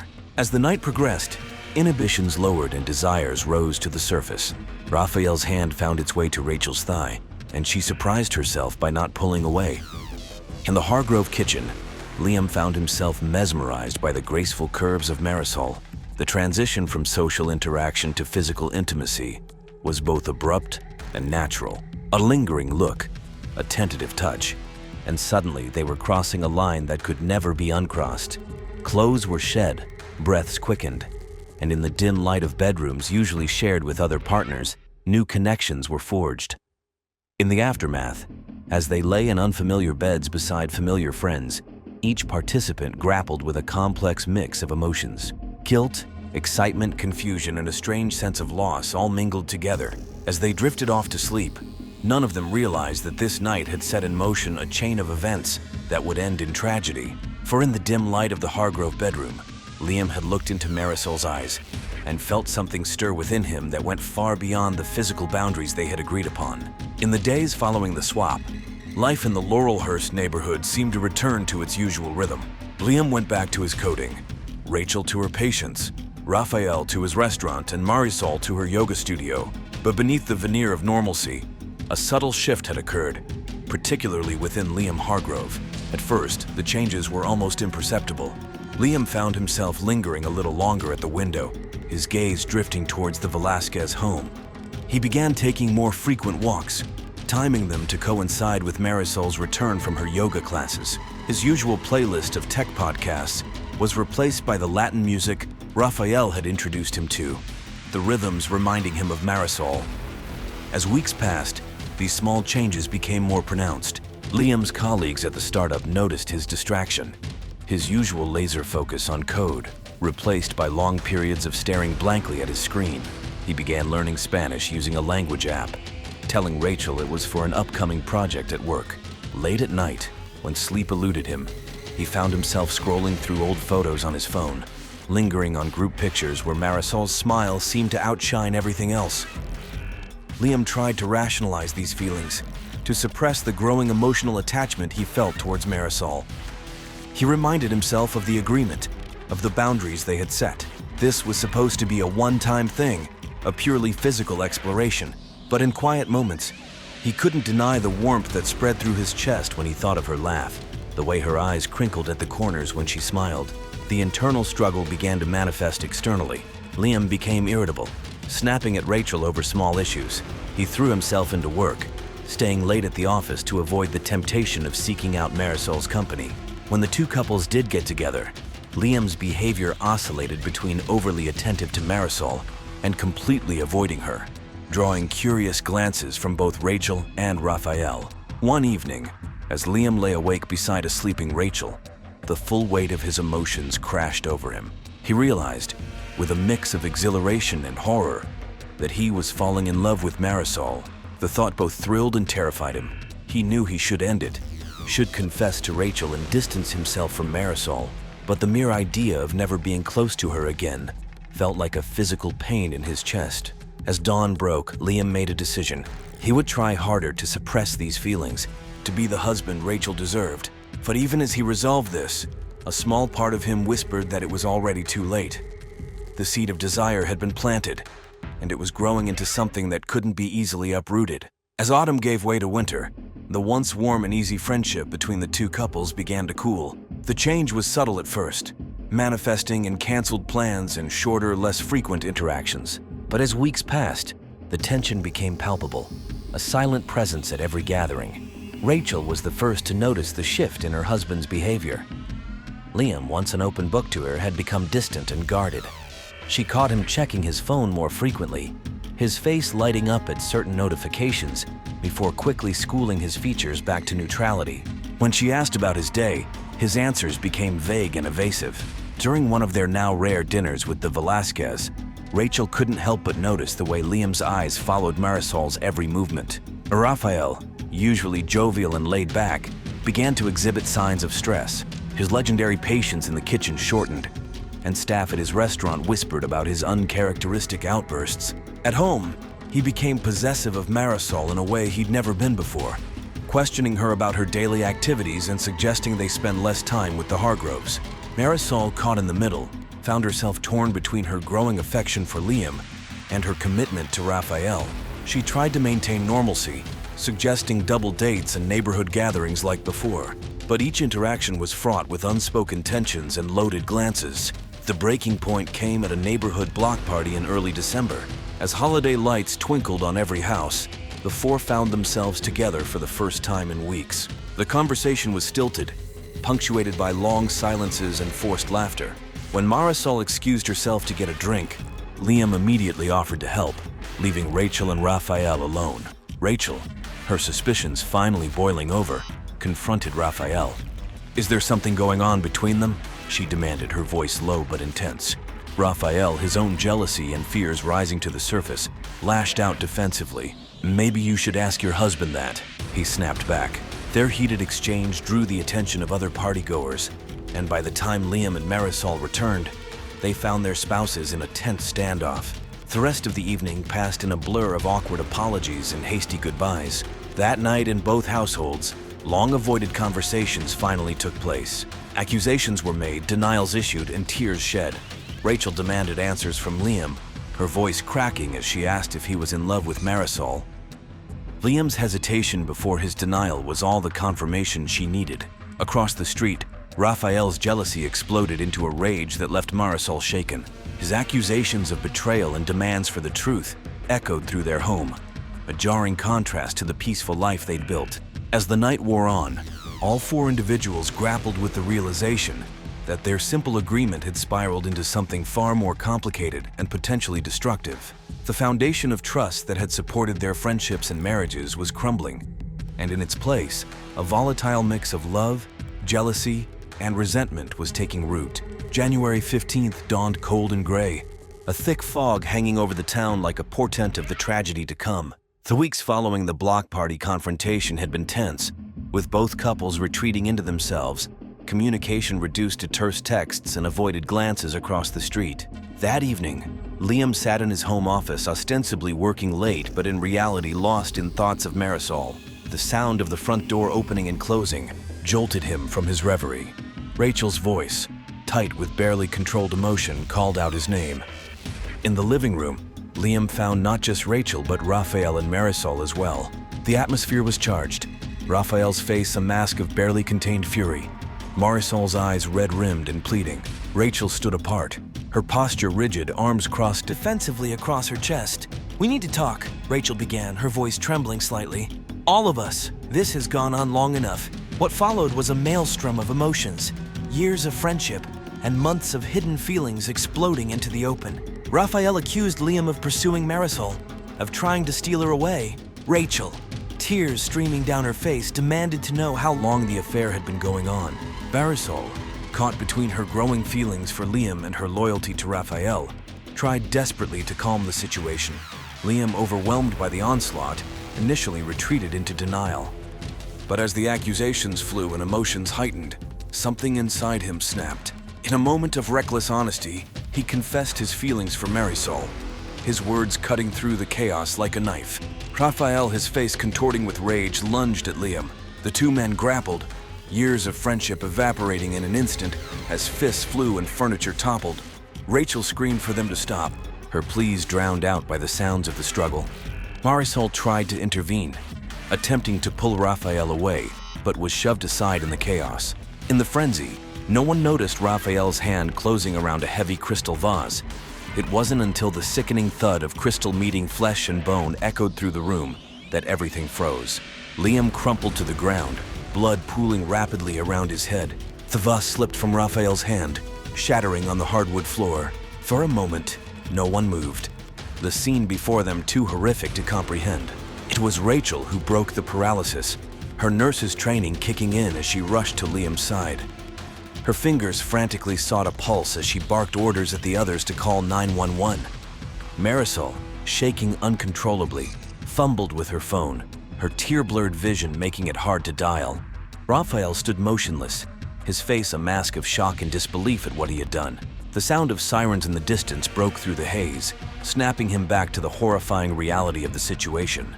Paramedics arrived minutes later, but their efforts were in vain. Liam Hargrove was pronounced dead at the scene, his life extinguished in a moment of uncontrolled passion. As police cars pulled up, their flashing lights illuminating the quiet street, neighbors emerged from their homes drawn by the commotion. In the chaos that followed, statements were taken, evidence collected. Raphael, still in a state of shock, offered no resistance as he was handcuffed and led to a waiting police car. As dawn broke, the idyllic facade of Laurelhurst had been shattered. Yellow crime scene tape fluttered in the morning breeze, a stark contrast to the well-manicured lawns and cheerful holiday decorations that still adorned some homes. The investigation into Liam Hargrove's death began in earnest the following morning. Detective Amelia Schaefer, a veteran of Homicide Division, took charge of the case, unaware of the shocking plot twist that was about to be revealed. Her first step was to separate the three survivors, each sequestered in a different interview room at the precinct. Rachel Hargrove, still in shock, provided a disjointed account of the evening's events. She spoke of the growing tension between the couples, the suspicions that had eaten away at her for weeks. Her description of the fatal confrontation was punctuated by bouts of sobbing and long haunted silences. Marisol Velasquez, visibly distraught, initially refused to speak without a lawyer present. When one arrived, she gave a tearful confession about the affair with Liam, insisting that it had been emotional rather than physical since the initial swap. She described Rafael's increasing jealousy and controlling behavior in the weeks leading up to the tragedy. Rafael Velasquez, advised by his lawyer to remain silent, sat stoically through initial questioning. However, as the hours wore on and the gravity of his situation became clear, he broke down. In a moment of raw honesty, he admitted to striking Liam but insisted he never meant to kill him. It was an accident, he repeated over and over, his voice hoarse with emotion. As statements were taken, forensic teams combed through both the Hargrove and Velasquez residences. They uncovered a series of text messages between Liam and Marisol, revealing the depth of their emotional entanglement. Emails drafts found on Liam's computer showed he had been contemplating leaving Rachel, adding another layer to the tragedy. The murder weapon, the crystal vase, was sent to the lab for analysis. Fingerprints matched Rafael's, and traces of Liam's blood and hair were found embedded in the shattered pieces. The force required to cause such catastrophic injury was consistent with Rafael's build and the rage described by witnesses. Neighbors were interviewed, painting a picture of two couples who had once been the cornerstone of the community. Many expressed shock, unable to reconcile the violent act with the friendly, successful people they thought they knew. As the investigation progressed, Detective Schaefer began to piece together a timeline of events. The initial wife swap, intended as a one-time exploration, had sparked an emotional affair between Liam and Marisol. This, in turn, had led to mounting tensions and suspicions, culminating in the fatal confrontation. The case, initially seeming straightforward, grew more complex as layers of motivation and circumstance were revealed. As the first week of the investigation drew to a close, Detective Schaefer stood before a board covered in photos, timelines, and connecting threads. The facts were clear, but the full truth of what had transpired in the Hargrove living room that fateful night remained elusive. The case was far from closed, and the ripples of this tragedy would continue to spread through the lives of all involved. As the investigation deepened, Detective Schaefer and her team began to uncover layers of complexity that went beyond the surface narrative. Delving into the backgrounds of all four individuals involved revealed hidden motivations and long-buried secrets that cast the events in a new light. Liam Hargrove, it emerged, had a history of depression that he had carefully hidden from all but Rachel. Interviews with his colleagues revealed a man who had been struggling with his work in recent months, his usual passion for coding replaced by a listlessness that many had attributed to simple burnout. A deeper dive into his medical records showed a recent change in antidepressant medication, one that came with warnings about increased impulsivity and mood swings. Rachel's perfected image of the devoted wife and nurse also began to crack under scrutiny. Former co-workers spoke of her intense ambition, of opportunities for advancement she had passed up to support Liam's career. Some hinted at resentment that had been building for years, carefully hidden behind a facade of contentment. Her enthusiastic suggestion of the wife swap began to look less like a spontaneous idea and more like a calculated risk to shake up her stagnant marriage. Rafael Velasquez's charismatic exterior concealed a man haunted by insecurities. Immigration records revealed a complicated history, with Rafael having overstayed a student visa years ago before marrying Marisol and gaining legal status. This precarious past had left him with a deep-seated fear of losing everything he had built, manifesting in his recent controlling behavior towards Marisol. Perhaps most surprisingly, Marisol's image as the carefree yoga instructor belied a woman with hidden depths. A sealed juvenile record from her teenage years in California hinted at a troubled past she had worked hard to overcome. Friends from before her marriage to Rafael described a passionate, often reckless young woman who had seemingly transformed herself into the picture of stability upon moving to Portland. As these details came to light, the narrative of the case shifted. What had initially seemed a straightforward crime of passion revealed itself to be the culmination of years of unspoken tensions, secret struggles, and unfulfilled desires. The wife swap agreement, far from being the catalyst, now appeared to be merely the spark that had ignited a powder keg of suppressed emotions and hidden resentments. Detective Schaefer found herself grappling with a case that defied easy categorization.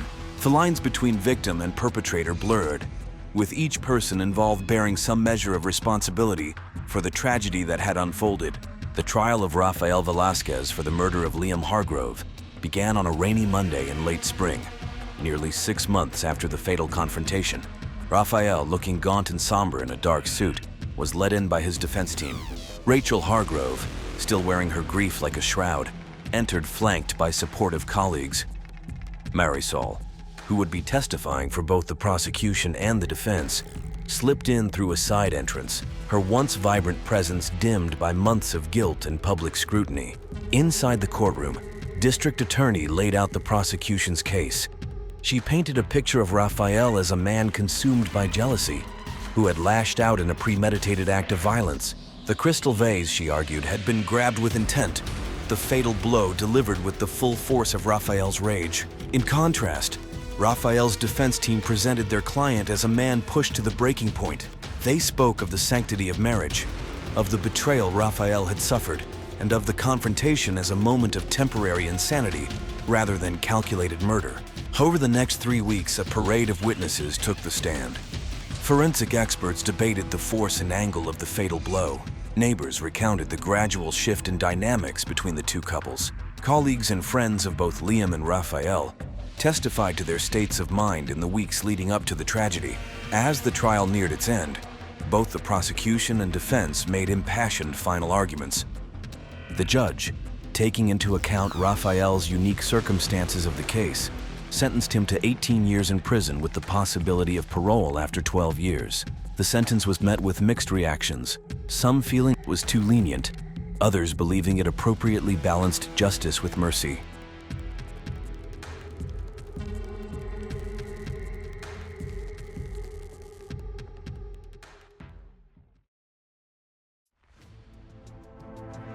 Randall Mamet, a successful businessman, his wife Sydney, a dedicated homemaker, and Sydney's daughter from a previous marriage, Celeste, lived in a sprawling house. Their neighbors saw them as the perfect family, affluent, attractive, and seemingly happy. But beneath the polished exterior of manicured lawns and dinner parties, a sinister undercurrent was about to pull the Mamets into a vortex of forbidden desire, betrayal, and ultimately, violence. What began as a typical case of marital discontent would spiral into a shocking tale of taboo romance between stepfather and stepdaughter, culminating in a confrontation that ended in twisted death and others' lives shattered beyond repair.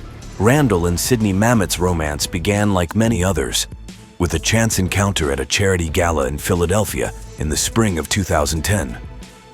Randall, then 35, was a rising star in the world of finance, known for his sharp mind and charismatic personality. Sydney, 32 at the time, was a divorcee with a young daughter, working as an interior designer for wealthy clients. Their whirlwind courtship captivated their social circle. Randall was smitten by Sydney's elegance and wit, while Sydney saw in Randall the stability and success she craved after her tumultuous first marriage. Within 6 months, Randall had proposed, presenting Sydney with a dazzling diamond ring that became the envy of their friends. The wedding, held at the prestigious Rittenhouse Hotel, was the social event of the season. Sydney's 7-year-old daughter, Celeste, served as the flower girl, her cherubic face beaming as she watched her mother marry the man who would become her stepfather. For the first few years, the Mamets seemed to thrive. Randall's career continued to soar, and he was soon made partner at his firm. Sydney threw herself into the role of the perfect corporate wife, hosting dinner parties and charity events that cemented their status in elite circles. She doted on Celeste, ensuring the girl wanted for nothing, from the best schools to extravagant vacations. But as the novelty of their new life together wore off, cracks began to appear in the foundation of their marriage. Randall's long hours at the office and frequent business trips left Sydney feeling neglected. She had given up her career to support his, and now found herself increasingly isolated in their large, empty house. Sydney's attempts to rekindle the romance were met with indifference from Randall, who seemed more interested in his spreadsheets than his wife. Their conversations, once filled with laughter and shared dreams, became terse exchanges about household matters and Celeste's school schedule. By the time Celeste entered high school, the Mamets' marriage existed mostly for show. They slept in separate bedrooms, citing Randall's snoring as the reason to curious friends. Their interactions were cordial but cold, like business partners rather than loving spouses. Sydney threw herself into volunteer work and her role as Celeste's mother, living vicariously through her daughter's achievements and social life. Randall buried himself deeper in his work, taking on more responsibilities at the firm and spending even less time at home.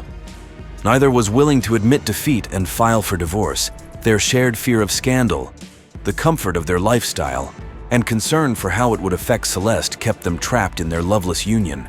Little did they know that their carefully maintained facade was about to crumble in the most unexpected and tragic way. As Celeste blossomed from a precocious child into a striking young woman, the dynamics in the Mamet household began to shift. Now 18 and preparing for college, Celeste had inherited her mother's grace and her biological father's vivacious spirit. Celeste's relationship with her mother had always been close, if sometimes strained by Sydney's tendency to overprotect and live through her daughter's experiences. With Randall, however, things had been more complicated. In the early years of the marriage, he had been a doting stepfather, attending her recitals and helping with homework. But as his marriage to Sydney cooled, so did his interactions with Celeste. That changed during Celeste's senior year of high school. Randall, perhaps feeling the weight of his own mortality as he approached 50, began to take a renewed interest in his stepdaughter's life. He attended her dance performances, beaming with pride from the audience. He engaged her in conversations about her college plans, offering advice on majors and career paths. Sydney, at first, was pleased to see Randall finally acting like part of the family again. She encouraged the father-daughter bonding, hoping it might somehow bridge the gulf in their marriage. But as the months wore on, she began to sense something unsettling in the way Randall looked at Celeste, in the way their conversations would stop abruptly when she entered a room. Celeste, for her part, found herself drawn to Randall in a way that both excited and confused her. His attention made her feel seen in a way she hadn't before. She began to dress more carefully when she knew he'd be home, to seek out his company under the guise of needing help with college applications or financial advice. The tension in the house grew palpable.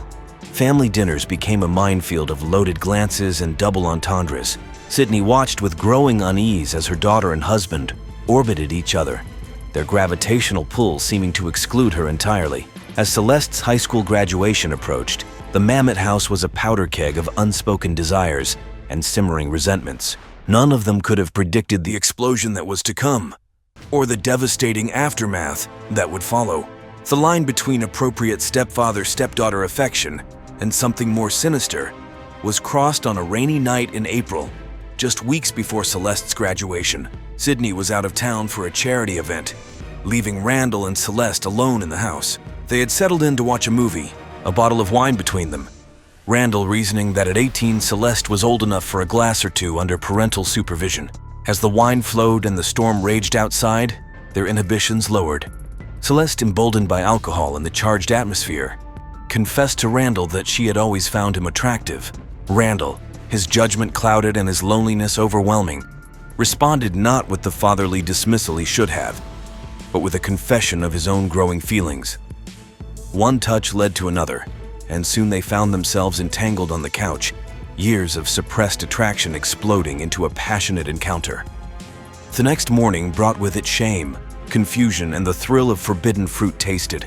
Both Randall and Celeste swore it would never happen again, that it was a mistake born of loneliness and wine. But the dam had broken, and the flood of desire was not so easily contained. Stolen glances became stolen kisses, furtive touches beneath the dinner table, coded text messages arranging clandestine meetings. They justified their actions to themselves and each other. Randall wasn't Celeste's real father, they reasoned. Sydney had been cold and distant for years. They were both consenting adults. Love, they told each other, couldn't be wrong. But the guilt gnawed at them, particularly Celeste. She saw the pain in her mother's eyes, the growing suspicion. She knew the devastating impact this would have if discovered. Yet she couldn't bring herself to end it, addicted to the rush of their forbidden romance. Randall compartmentalized, as he did with all aspects of his life. When with Sydney, he played the role of distant but dutiful husband. With his colleagues, he was the consummate professional. But in those secret moments with Celeste, he allowed himself to feel a passion he thought he had lost forever. Their trysts became more frequent and daring as the weeks passed. A rendezvous at a motel on the outskirts of town, under the guise of college tours. Heated encounters in Randall's car, parked in secluded spots. Each time they swore it would be the last. Each time they found themselves drawn back together, powerless against the pull of their illicit desire. But as spring turned to summer, the web of lies they had woven began to tangle, threatening to ensnare them all. As Celeste's freshman year of college approached, the affair between her and Randall intensified. The impending separation seemed to fuel their passion, each encounter tinged with a desperate urgency. They began taking greater risks, their need for each other overriding their caution. Randall started finding excuses to visit Celeste at her college campus, a mere 2-hour drive away. He would claim business meetings in the area, when in reality he was spending long, luxurious afternoons tangled in the sheets of Celeste's dorm room. Celeste, for her part, would invent study groups and extracurricular activities to explain her frequent trips home on weekends. Their behavior began to impact their relationships with others. Randall grew even more distant from Sydney, barely able to look at her without feeling a stab of guilt.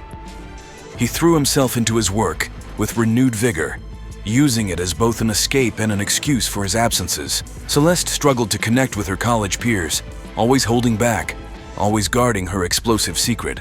The affair also began to change them as individuals. Randall, reinvigorated by his relationship with Celeste, started paying more attention to his appearance. He joined a gym, updated his wardrobe, even contemplated hair restoration treatments. His colleagues remarked on his newfound energy, assuming he had finally found work-life balance. Celeste, meanwhile, found herself torn between exhilaration and shame. She excelled in her studies, channeling her turbulent emotions into her coursework, but her social life suffered. She rebuffed advances from classmates, unable to contemplate a normal relationship while entangled with her stepfather. There were close calls that should have served as wake-up calls. Once, Sydney nearly walked in on them in a compromising position in the pool house, saved only by a well-timed phone call that delayed her arrival home. Another time, one of Celeste's dorm mates spotted Randall leaving her room early in the morning, leading to awkward questions that Celeste clumsily deflected. Despite these near misses, Randall and Celeste convinced themselves they could maintain their secret indefinitely. They began making tentative plans for a future together, whispering about the day when they could finally be open about their love. Randall spoke of divorcing Sydney, of starting a new life with Celeste once she finished college. Celeste daydreamed about a fairy tale wedding, conveniently ignoring the devastation it would wreak on her mother. But as their fantasy future grew more elaborate, so did the tangled web of lies required to sustain their present. Randall's finances came under scrutiny at home as Sydney questioned the increased business expenses and mysterious cash withdrawals. Celeste's academic performance, while still strong, began to slip as the stress of her double life took its toll. The pressure began to mount, the cracks in their carefully constructed facade widening day by day. Still, they persisted, each stolen moment together reinforcing their belief that their love was worth any cost. They failed to see that the price would be far higher than either of them could have imagined, and that the bill was coming due far sooner than they knew. It was during a lunch with her friend Beatrice that the first inkling of the terrible truth began to form in Sydney's mind. Beatrice, ever the gossip, mentioned offhandedly that she'd seen Randall and Celeste having an intense conversation at a cafe in town, at a time when Celeste was supposed to be at college and Randall at work. The way Beatrice described their body language, leaning in close, hands touching on the table, sent a chill down Sydney's spine. She brushed it off, laughing too loudly and changing the subject, but the seed of suspicion had been planted. From that moment on, Sydney began to pay closer attention to the interactions between her husband and daughter. She noticed the lingering glances, the inside jokes she wasn't privy to, the way they always seemed to find reasons to be alone together. As the evidence mounted, Sydney found herself trapped in a state of denial. The alternative was too horrible to contemplate, but with each passing day, the truth she didn't want to face inched closer to the surface, threatening to explode into the open and shatter their lives forever. The day Sydney's world imploded started like any other. It was a warm June morning, the air heavy with the promise of summer storms. Sydney had plans to meet friends for lunch, but a last-minute cancellation left her with an unexpected free afternoon. On a whim, she decided to surprise Randall at his office, perhaps suggest an impromptu date night to rekindle their faltering connection. But Randall wasn't in his office. His assistant, flustered by Sydney's unexpected appearance, let slip that Mr. Mamet had left early. mentioning something about a family emergency. Sydney felt her blood run cold. There was no family emergency she knew of. With trembling hands, she took out her phone and opened the tracking app she'd installed weeks ago in a moment of paranoid weakness. The pulsing dot of Randall's location appeared not at home, not at any hospital, but at a nondescript address on the outskirts of town. The drive to that address was a blur. Sydney moved on autopilot, her mind racing through possibilities, each more devastating than the last. She pulled up to a small motel, the kind that rented rooms by the hour, and there in the parking lot was Randall's car. Sydney sat in her vehicle, paralyzed with indecision. Did she really want to know? Couldn't she just drive away, pretend she'd never seen this? But then another car pulled into the lot, Celeste's beat-up college Honda. The world seemed to tilt on its axis as Sydney watched her daughter hurry across the parking lot and knock on one of the motel room doors. It opened, Randall's familiar silhouette visible for a moment before Celeste slipped inside. Sydney sat in stunned silence, her mind refusing to process what her eyes had just witnessed. Seconds stretched into minutes as she stared at the closed motel room door, willing it to be some sort of mistake, a misunderstanding, anything but the betrayal it so clearly was. Finally, operating on instinct rather than conscious thought, Sydney got out of her car. She raised her hand to knock, then paused, her fist trembling in midair. From inside, she could hear muffled laughter, Celeste's musical giggle, Randall's deeper chuckle. The sounds of happiness and intimacy twisted like a knife in her gut. With a deep breath, Sydney steeled herself and rapped sharply on the door. The laughter inside abruptly ceased, replaced by hushed, panicked whispers. She knocked again, louder this time, her calm facade cracking as she called out. The silence stretched for what felt like an eternity before she heard movement inside. The door opened slowly, revealing Randall, his hair mussed and shirt hastily buttoned. Behind him, Sydney could see Celeste, her face a mask of guilt and fear. In that moment, as Sydney looked from her husband to her daughter, the full weight of their betrayal came crashing down upon her. Her world, already fragile, shattered completely.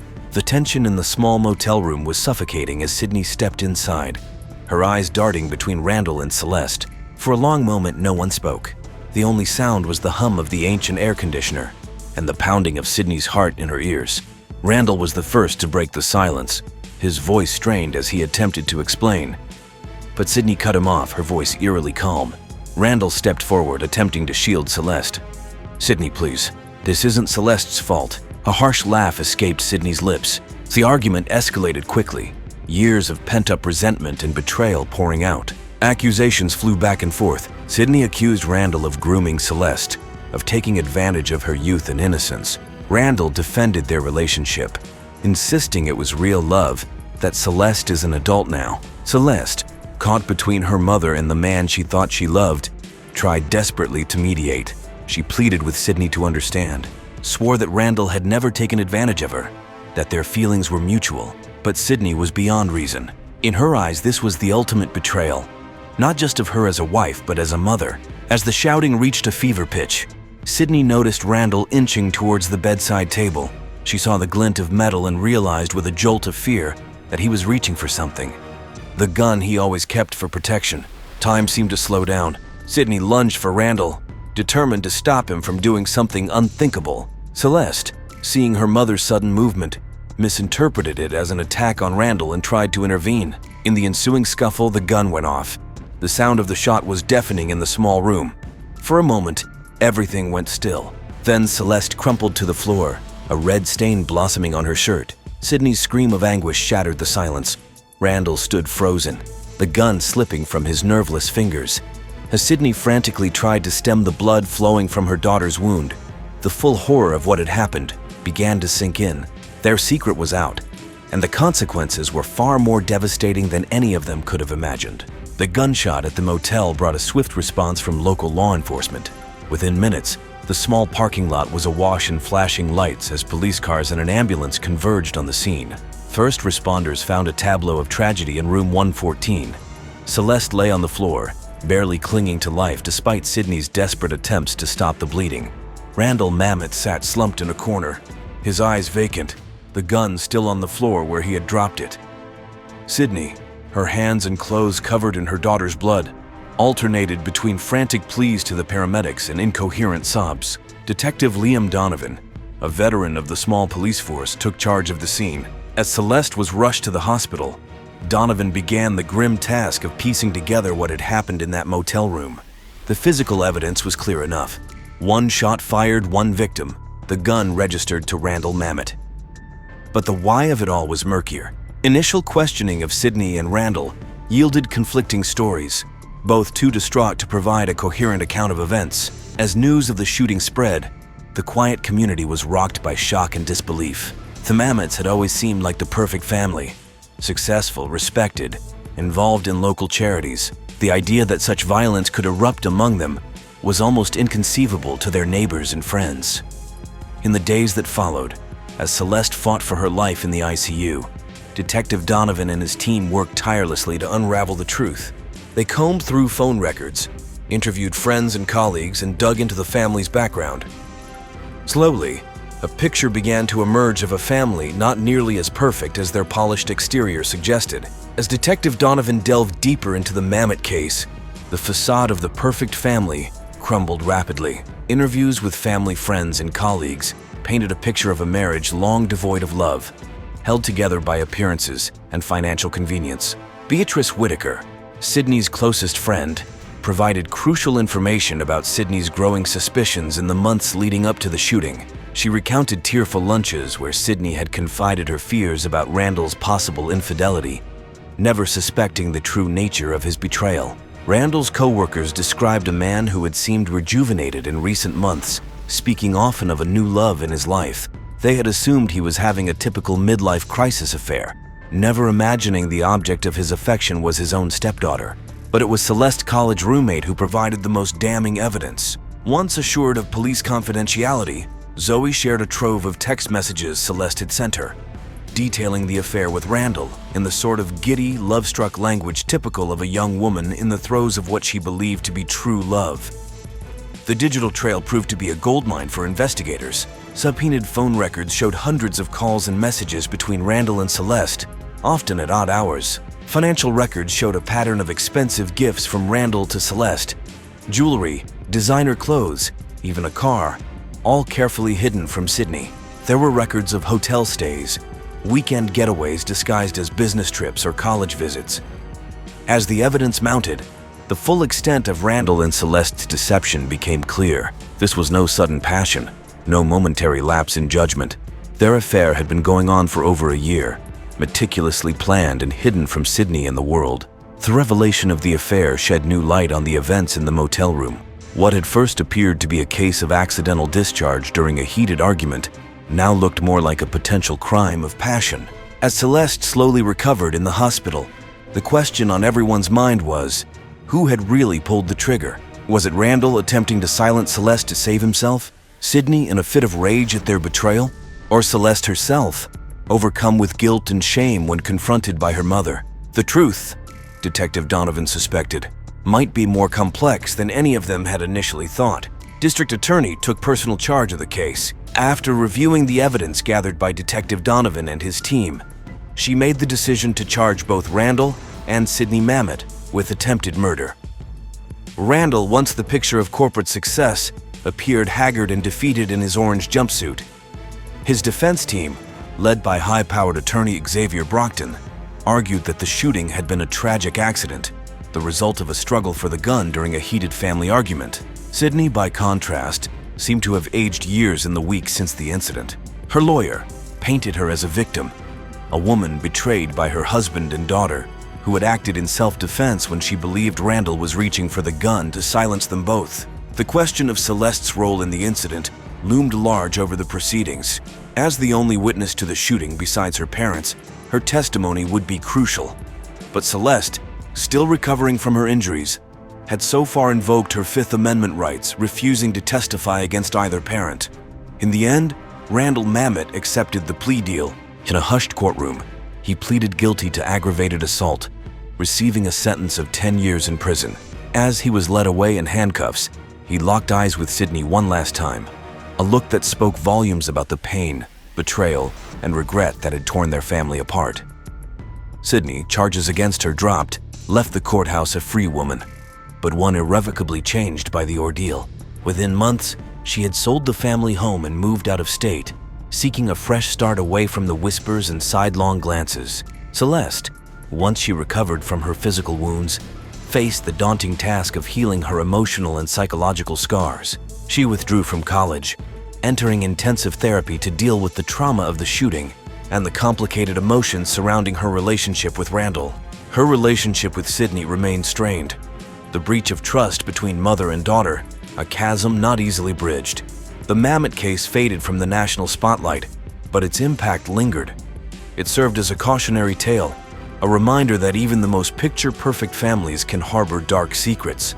The community, shaken by the violence that had erupted in their midst, began initiatives to address domestic violence and promote healthier family dynamics.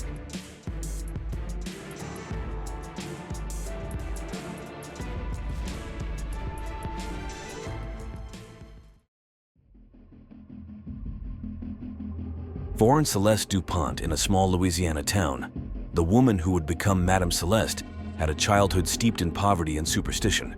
Her mother, Yvette, was a practitioner of voodoo, while her father, Jean-Paul, was a charming con artist who drifted in and out of their lives. From an early age, Celeste learned the art of reading people, picking up on subtle cues and body language that would later serve her well in her chosen profession. As a child, Celeste was often left to her own devices, spending hours exploring the bayou and listening to the stories of local elders.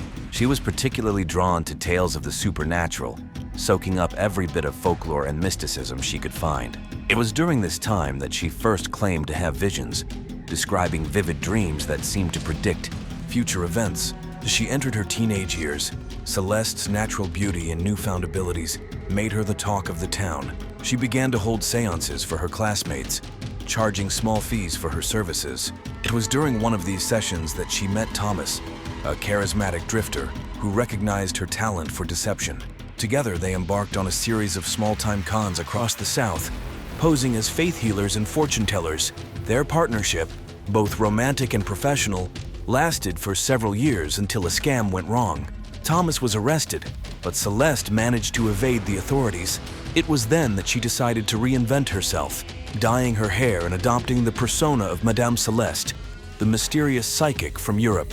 With her new identity, Celeste moved from town to town, honing her craft and building a reputation. She learned to cold read, to manipulate emotions, and to exploit the grief and desperation of her clients. Her cons grew more elaborate, and her fees more exorbitant.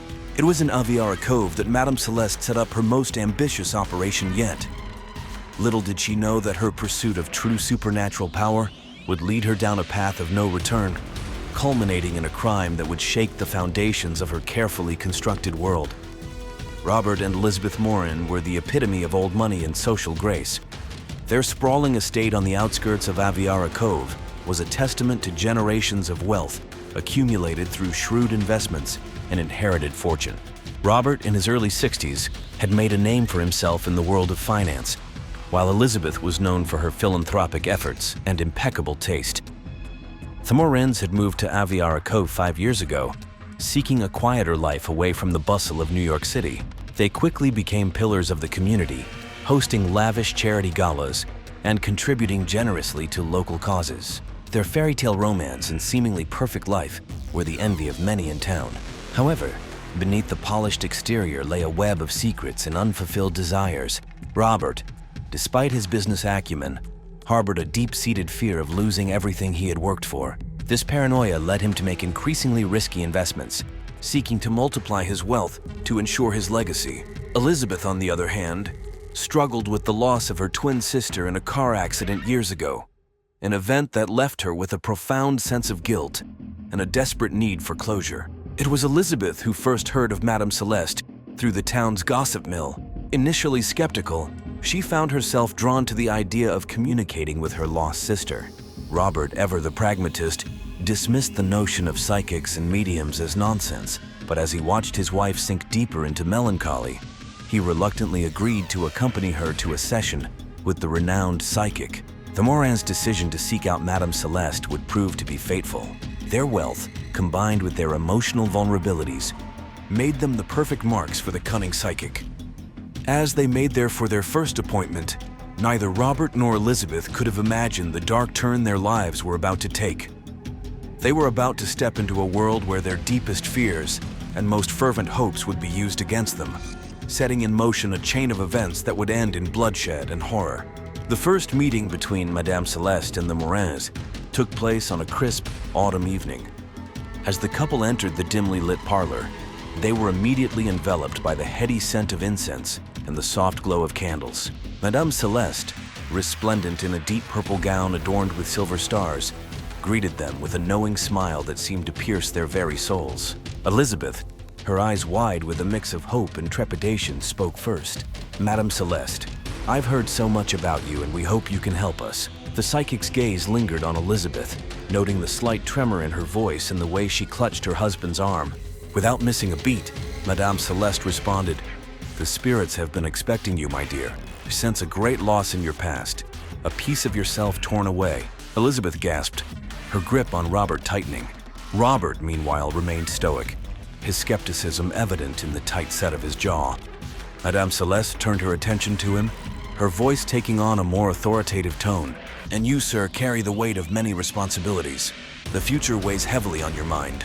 Over the next hour, Madame Celeste wove a tapestry of half-truths and educated guesses, expertly reading the couple's reactions and tailoring her revelations to their responses.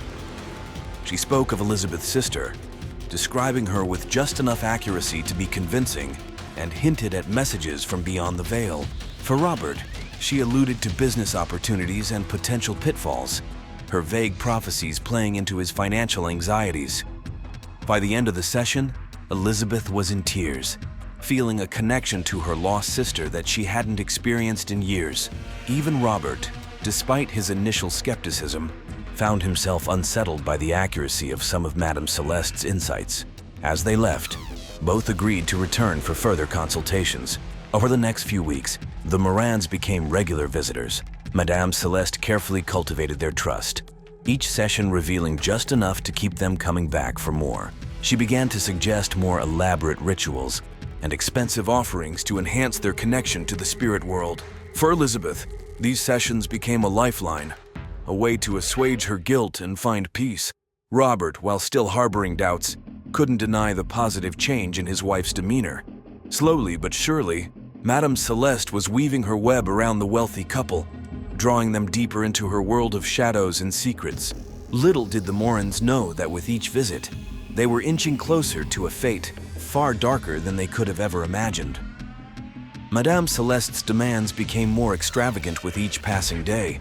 She insisted on rare crystals and precious metals for energy focus, exotic herbs and incense for purification, and even suggested that the Morans donate significant sums to various charitable causes to curry favor with the spirits. In reality, these donations were funneled into offshore accounts controlled by Celeste herself. The psychic's manipulation extended beyond mere financial exploitation. She began to insinuate herself into every aspect of the Morans' lives. Late-night phone calls became common, with Celeste claiming to have urgent messages from the beyond. She advised Robert on business decisions, conveniently aligning her visions with her own financial interests. For Elizabeth, she became a confidant, slowly isolating her from friends and family under the guise of spiritual protection. As her influence grew, so did Madame Celeste's obsession with the occult. The rituals she performed for the Morans became darker, incorporating elements of blood magic and sacrificial rites. She spoke of ancient powers and forbidden knowledge, her eyes gleaming with a fervor that bordered on madness. The Morans, too deep in her thrall to see the danger, followed her lead without question. Behind closed doors, Celeste pored over arcane texts, convinced that she was on the brink of unlocking true supernatural power. Her sessions with other clients became perfunctory, her focus entirely on the Morans and the potential they represented. In her twisted mind, their wealth and willingness to follow her every command made them the perfect vessels for a grand ritual she was planning. As her plans took shape, Madame Celeste began to lay the groundwork for her ultimate con. She spoke to the Morans of a great awakening that would require them to sever all ties with their old life. Under her guidance, they began to liquidate assets and make preparations to transfer large sums of money. Robert, his business acumen clouded by Celeste's influence, failed to see the red flags that would have been obvious in any other circumstance. Elizabeth, lost in her grief and the promise of eternal connection with her sister, was willing to go to any lengths Madame Celeste suggested. The stage was set for a tragedy of epic proportions. Madame Celeste, her grip on reality slipping with each passing day, had convinced herself that the murder of the Morans would be the key to unlocking limitless power. She meticulously planned every detail, from the ritual site to the method of disposing of the bodies. As the night of the Great Awakening approached, an air of anticipation settled. The Morans, unaware of the fate that awaited them, prepared for what they believed would be a spiritual rebirth. At precisely midnight, the Morans arrived, dressed in the white robes Celeste had provided. Their eyes shone with a mixture of excitement and trepidation as they followed the psychic through the house and into the backyard. Robert clutched a briefcase containing documents for the transfer of their wealth, a necessary step for spiritual unburdening, as Celeste had explained. As they entered the clearing, Elizabeth gasped at the elaborate setup. A large pentagram had been drawn on the ground with what appeared to be ash, surrounded by flickering candles and strange symbols. At its center stood the altar, adorned with crystals, feathers, and a large silver chalice. Madame Celeste began the ritual, her voice rising and falling in a hypnotic chant. The words, a mix of Latin and gibberish, washed over the Morans, lulling them into a trance-like state. As the chanting intensified, Celeste instructed the couple to lie down within the pentagram, their heads toward the altar. With practiced movements, she bound their wrists and ankles with silk cords, explaining that it was to anchor their spirits during the transition.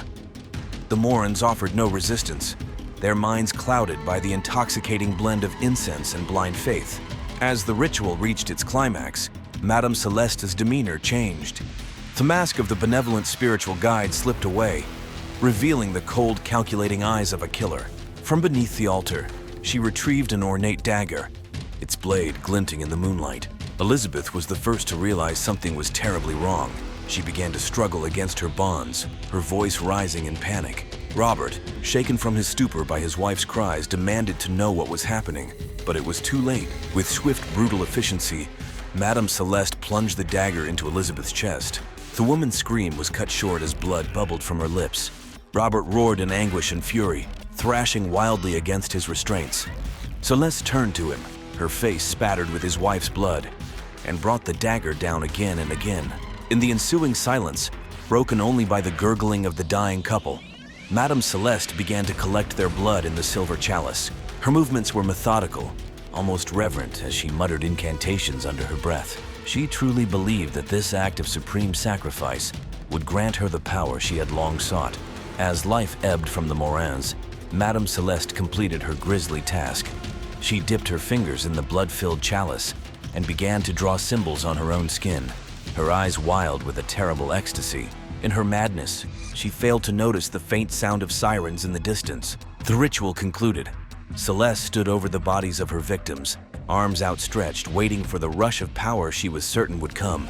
But as the minutes ticked by, all she felt was a growing sense of panic and the cold realization of what she had done. With trembling hands, she began the process of cleaning up the crime scene.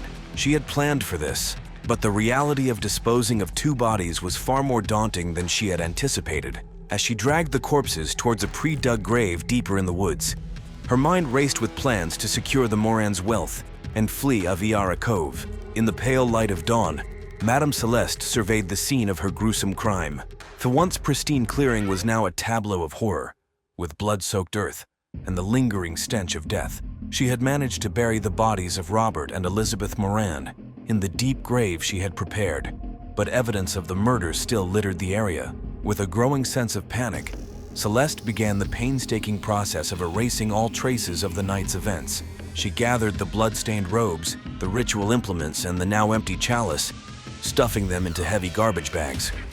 The pentagram was scuffed out, leaves and branches scattered over the disturbed earth. As she worked, Celeste's mind raced. She needed to establish an alibi, to create a narrative that would explain the Morans' sudden disappearance. Rushing back to the house, she showered, scrubbing away every speck of blood and dirt. She then set about creating a paper trail, forging emails and documents that suggested the couple had been planning a secret getaway. Using the information she had gleaned from her sessions with the Morans, Celeste began the complex process of accessing their accounts. She had coerced them into sharing passwords and account details under the guise of spiritual unburdening. Now, those same details would allow her to siphon off their considerable wealth. As morning turned to afternoon, Celeste made a series of calls. To the Morans' housekeeper, she explained that the couple had left for an emergency business trip. To their few close friends, she expressed concern that she hadn't heard from them since their last session. She even went so far as to call the local police, reporting that the Morans had missed an important appointment and weren't answering their phones. But even as she wove her web of lies, Celeste could feel it all unraveling. The hasty cleanup of the crime scene, the rushed cover-up, it all felt inadequate. She hadn't anticipated the overwhelming guilt and fear that now consumed her. Every car that drove past the house, every unexpected noise made her jump. As evening approached, a knock at the door sent Celeste into a panic. It was Detective Malika Collins, responding to the missing persons report Celeste herself had filed. The psychic invited her in, forcing a calm demeanor as she recounted her concerns about the Morans. Detective Collins listened intently, her keen eyes taking in every detail of Celeste's home and behavior. She asked pointed questions about the couple's last known whereabouts and their relationship with Celeste. Though the psychic maintained her composure, she could sense the detective's suspicion. As Collins left, promising to keep Celeste informed of any developments, the full weight of what she had done came crashing down on the self-proclaimed psychic. She realized that her pursuit of power and wealth had led her down a path from which there was no return. The once confident Madame Celeste was now a woman on the edge, waiting for the inevitable moment when her crimes would be discovered. Detective Malika Collins had been with the Aviara Cove Police Department for 15 years, and something about the Moran disappearance case didn't sit right with her from the start. Her instincts, honed by years on the force, told her that Madame Celeste knew more than she was letting on. In the days following her initial visit, Collins dove deep into the investigation. She interviewed the Morans' friends, colleagues, and household staff. A pattern quickly emerged. In the months leading up to their disappearance, the couple had become increasingly isolated, their behavior erratic and secretive. Collins's attention focused on their connection to Madame Celeste. She discovered that large sums of money had been flowing from the Morans' accounts to various shell companies and offshore banks. When she traced these transactions, she found a complex web of financial maneuvers that all seemed to lead back to the psychic. Intrigued by Celeste's background, Collins began to dig into her past. She uncovered a trail of complaints and suspicions spanning several states, all related to psychic fraud and con artistry. The detective realized she was dealing with a sophisticated criminal, one who had managed to stay one step ahead of the law for years. As Collins delved deeper, she started interviewing Celeste's other clients. Many spoke of the psychic with reverence, but a few shared stories of feeling manipulated and pressured to part with large sums of money. One client, an elderly widow, tearfully recounted how Celeste had tried to convince her to sell her home and invest the proceeds in a spiritual cleansing ritual. The detective's suspicions grew when forensic analysis of the Morans' computer revealed deleted emails discussing a Great Awakening ritual with Madame Celeste. The language used was cryptic, but it was clear that the couple had been planning something significant for the night they vanished. Armed with this information, Collins obtained a warrant to search her property. As her team combed through Celeste's home and the woods behind it, the detective couldn't shake the feeling that they were on the verge of uncovering something terrible. Little did she know that buried deep in those woods lay the gruesome truth of what had really happened to Robert and Elizabeth Moran. The search of Madame Celeste's property yielded a treasure trove of evidence. Hidden in a false bottom of her antique writing desk, detectives discovered a journal detailing her deepening obsession with the occult and her plans for the Morans. The basement revealed a makeshift laboratory where she had been experimenting with various hallucinogenic compounds, likely used to enhance her clients' spiritual experiences. But it was the discovery in the woods that broke the case wide open. A cadaver dog, brought in to search the expansive property, alerted to a spot deep in the forest. As police excavated the area, they unearthed the badly decomposed bodies of Robert and Elizabeth Moran. Detective Collins, watching as the bodies were exhumed, felt a mix of vindication and horror. Her instincts had been right, but the truth was far more gruesome than she had imagined. Forensic analysis would later reveal traces of the ritual, including remnants of candle wax and unfamiliar herbs on the victim's remains. With this damning evidence in hand, Collins moved to arrest Madame Celeste, but the psychic, perhaps foreseeing the net closing around her, had fled. As the search for Celeste continued, Collins pieced together the full extent of her crimes. Financial records showed that she had managed to transfer millions from the Morans' accounts in the days following their murder. Interviews with other clients revealed a pattern of exploitation going back years. The detective also uncovered Celeste's true identity as Celeste Dupont, connecting her to unsolved cases of fraud and theft across multiple states. It became clear that the Moran murders were the culmination of a lifetime of increasingly bold and dangerous cons. Law enforcement tracked Celeste to a remote cabin in the Adirondacks. As police surrounded the property, Celeste attempted to flee into the woods. In a tense standoff, Collins confronted the self-proclaimed psychic, who was now a shell of her former confident self. "Madame Celeste, or Celeste Dupont, your crimes have caught up with you," Collins called out. There's nowhere left to run. For a moment, it seemed Celeste might try to fight or flee. But then, as if all the fight had left her at once, she sank to her knees in the damp forest floor. As Collins approached to make the arrest, Celeste looked up, her eyes filled with a mix of defeat and something else, a lingering madness that sent chills down the detective's spine. Prosecutors presented a mountain of evidence, from financial records showing the systematic draining of the Morans' accounts to the chilling contents of Celeste's personal journals. Forensic experts detailed the brutal nature of the murders, while psychologists attempted to unravel the defendant's complex psyche. Perhaps the most damning testimony came from Thomas, Celeste's former partner. He provided insight into her early cons and the evolution of her tactics, painting a picture of a woman whose greed and delusions of grandeur had spiraled out of control. Celeste's defense team attempted to argue that she was not of sound mind, presenting evidence of her deep-seated belief in the occult and her conviction that the murders were part of a genuine ritual. They portrayed her as a victim of her own delusions, manipulated by the very forces she thought she was channeling. But as the trial progressed, it became clear that Celeste's apparent madness was intertwined with a calculating intelligence. After weeks of testimony and deliberation, the jury returned a guilty verdict on all counts. The judge, citing the heinous nature of the crimes and Celeste's lack of genuine remorse, sentenced her to life in prison without the possibility of parole.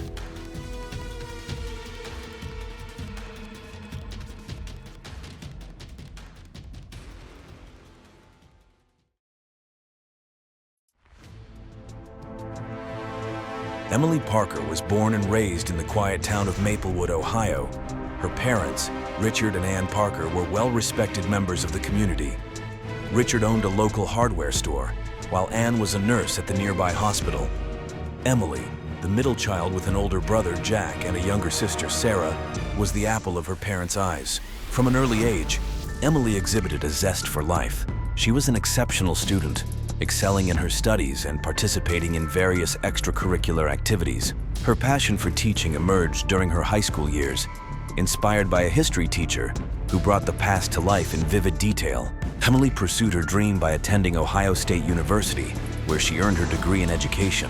After college, Emily returned to Maplewood and secured a teaching position at the local elementary school. Her dedication to her students was unparalleled. She often stayed late to help with after-school programs and tutored struggling students on weekends. Her colleagues admired her enthusiasm, and parents often requested her for their children's classes. Outside of her professional life, Emily had a wide range of interests. She loved hiking, photography, and reading historical novels. Her weekends were often spent exploring nature trails or curled up with a good book.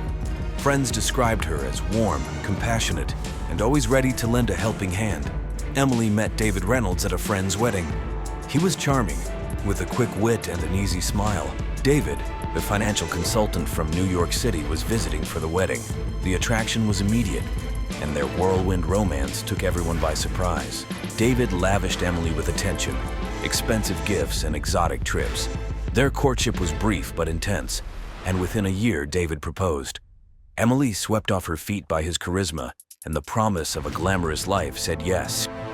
Her family and friends had mixed feelings about the rapid engagement. While they wanted to support Emily's happiness, they couldn't shake a sense of unease about David. He was always impeccably dressed, driving luxury cars and staying in upscale hotels. but his extravagant lifestyle seemed at odds with his modest background. Emily, however, was enamored and reassured everyone that David was her soulmate. Their wedding was a grand affair, held in a picturesque vineyard and attended by over 200 guests. Emily's friends from Maplewood and David's associates from New York mingled under fairy lights and sipped champagne, celebrating the union. As the newlyweds departed for their honeymoon in St. Lucia, no one could have predicted the dark turn their love story would take. David Reynolds was born and raised in Queens, New York. His parents, Thomas and Margaret Reynolds, struggled to make ends meet. Thomas worked as a mechanic, while Margaret held various part-time jobs to support their 3 children. David, the eldest, grew up with a strong drive to escape the financial hardships of his upbringing. From a young age, David exhibited a knack for numbers and a shrewd understanding of money. He excelled in school, earning a scholarship to New York University where he studied finance. David's ambition was evident. He spent his college years networking and securing internships at prestigious firms. His relentless work ethic paid off, and upon graduation, he landed a coveted position at a top financial consultancy. David quickly rose through the ranks, his talent for investment strategies and financial planning earning him a reputation as a rising star. His success afforded him a lifestyle he had always dreamed of: designer suits, high-end cars, and a luxury apartment in Manhattan. However, his professional success masked deeper issues. Colleagues often described David as charming but ruthless, willing to bend the rules to achieve his goals. David's personal life was equally complex. His charm attracted many women, but his relationships were often short-lived. He had a series of high-profile romances, each ending abruptly amid rumors of infidelity and deceit. Despite this, he maintained a polished public image, carefully curating his social media to portray a life of sophistication and success. When David met Emily Parker, she represented something different. Her genuine warmth and small-town innocence were a stark contrast to the superficial relationships he was accustomed to. To his friends, it seemed like David was truly in love for the first time. But as their relationship progressed, cracks began to appear. David's financial empire was not as solid as it seemed. Behind the scenes, he was entangled in risky investments and mounting debts. David's financial troubles were compounded by his extravagant spending habits. He kept these issues hidden from Emily, presenting only the image of a successful and devoted partner. His decision to propose was as much about securing a future with Emily as it was about seeking stability amid his growing financial chaos. Their wedding, though a joyous occasion, also marked the point where David's deceptions began to catch up with him. St. Lucia, with its lush landscapes and serene beaches, was the perfect backdrop for David and Emily's honeymoon. They stayed at an exclusive resort, their bungalow perched on the edge of a secluded cove. The first few days were filled with romantic dinners, sunset walks, and excursions to explore the island's natural beauty. Emily documented their adventures on social media, her posts filled with joy and excitement. On the night of Emily's disappearance, the couple dined at the resort's beachfront restaurant. The atmosphere was idyllic.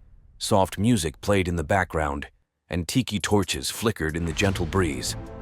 Fellow diners noticed the couple laughing and holding hands, seemingly in love. The staff, accustomed to honeymooners, paid them little special attention. After dinner, David suggested a moonlit walk along the beach. Emily, always one for romance, readily agreed.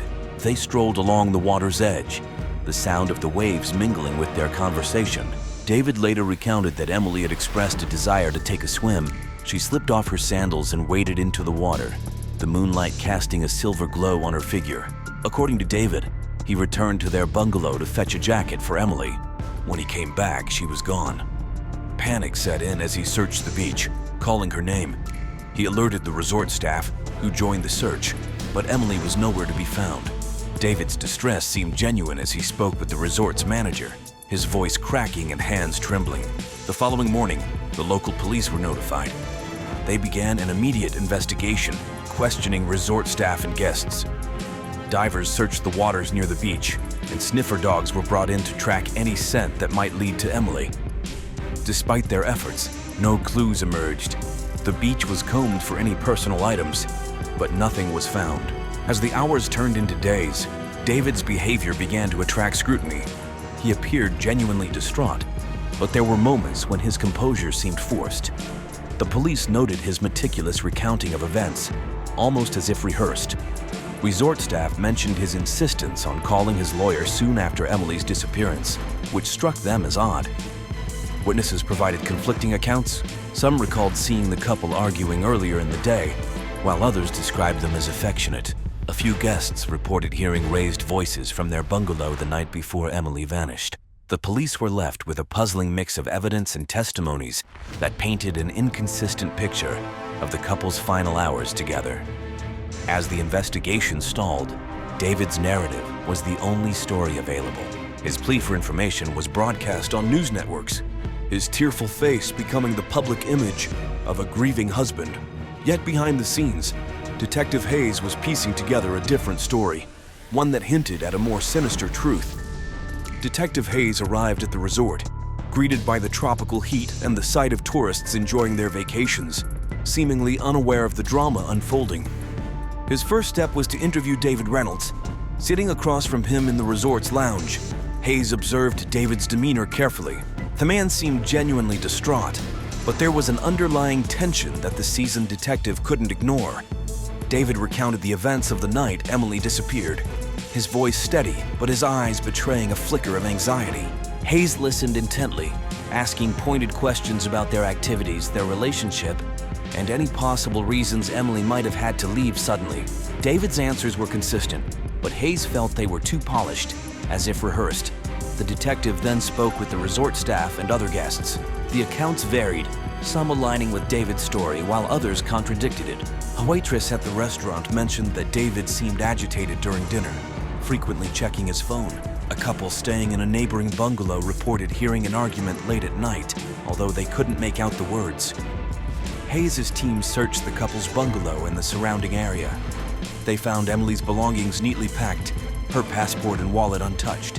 Her phone was missing, presumably with her. A thorough examination of the beach yielded no new clues. The tide and weather had likely washed away any trace evidence. As the days passed, the investigation broadened. Hayes looked into David's background, finding a man who was both successful and secretive. His financial records revealed a troubling pattern. Despite his high-paying job, David was deep in debt. Large withdrawals from his accounts suggested a gambling problem, and several investments had failed spectacularly. Hayes interviewed David's colleagues and friends in New York, uncovering a different side of him. They described David as charming but unreliable, with a penchant for risky ventures and a history of romantic entanglements. One colleague, who requested anonymity, mentioned that David had recently been involved in a scandal at work, hinting at financial misconduct. The detectives team also analyzed phone records and bank statements, uncovering a web of transactions that pointed to financial distress. Several large transfers had been made to offshore accounts, and David had taken out substantial loans shortly before the wedding. These findings suggested that David was far from the affluent figure he portrayed. As suspicion around David grew, the investigation took a dramatic turn with the discovery of a letter in Emily's handwriting, found hidden in her suitcase. It was addressed to her parents and hinted at her growing unease about David. She wrote about discovering discrepancies in his stories and financial dealings, expressing fear that she had made a terrible mistake in marrying him. The evidence was mounting, and Detective Hayes felt the pieces of the puzzle starting to come together. But without Emily, the case remained frustratingly incomplete. The detective was determined to uncover the truth, knowing that the facade of the perfect honeymoon was hiding something far more sinister. The financial investigation into David Reynolds' affairs revealed a cascade of deceit. Detective Hayes and his team uncovered a complex network of bank accounts, hidden assets, and dubious transactions. David's financial empire, once thought to be thriving, was crumbling under the weight of risky investments and substantial debts. As Hayes delved deeper, he discovered that David had been involved in several questionable business ventures. One such venture was a failed real estate development in Florida, which had resulted in significant losses for investors. Another was a tech startup that went bankrupt, leaving David with substantial debts. These ventures, combined with his gambling habits, had drained his resources and left him in a precarious financial position. David's secret debts and business failures provided a possible motive for foul play. With Emily's disappearance, Questions arose about potential life insurance policies or other financial benefits he might gain. Hayes' team found that David had recently taken out a substantial life insurance policy on Emily, raising further suspicions. Testimonies from friends and colleagues about David's character began to form a consistent narrative. They described him as someone who would do anything to maintain his image of success, even if it meant deceiving those closest to him. Emily, it seemed, had been drawn into a web of lies and financial manipulation. The mounting evidence suggested that David's involvement in Emily's disappearance was more than just circumstantial. His financial desperation, coupled with the inconsistencies in his story, pointed to a more sinister motive. As the investigation continued, Detective Hayes knew that the key to solving the case lay in uncovering the full extent of David's deceit and the secrets he had worked so hard to conceal. As the investigation deepened, another layer of David Reynolds' double life began to unfold. His extramarital affairs. Detectives uncovered a series of clandestine relationships that painted a picture of a man far different from the devoted husband he appeared to be. David's phone records and emails revealed communications with several women, some of whom he had met through his business dealings, while others were casual encounters. These relationships ranged from fleeting flings to more serious entanglements. Detective Hayes and his team meticulously tracked down and interviewed these women, each conversation revealing more about David's deceptive nature. One of the women, Laura Mitchell, a marketing executive from New York, provided crucial insight. She described her relationship with David as passionate, but tumultuous. They had met at a conference a year before his wedding, and their affair continued well into his engagement with Emily. Laura was unaware of David's upcoming marriage until she saw the wedding announcement on social media. Feeling betrayed, she ended their relationship but kept records of their communications, which she willingly shared with the investigators.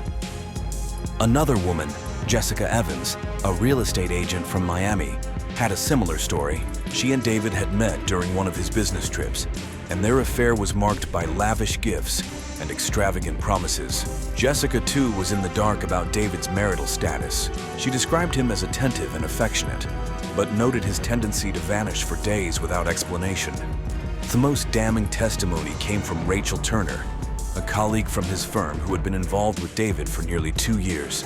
Rachel's account revealed a pattern of manipulation and deceit.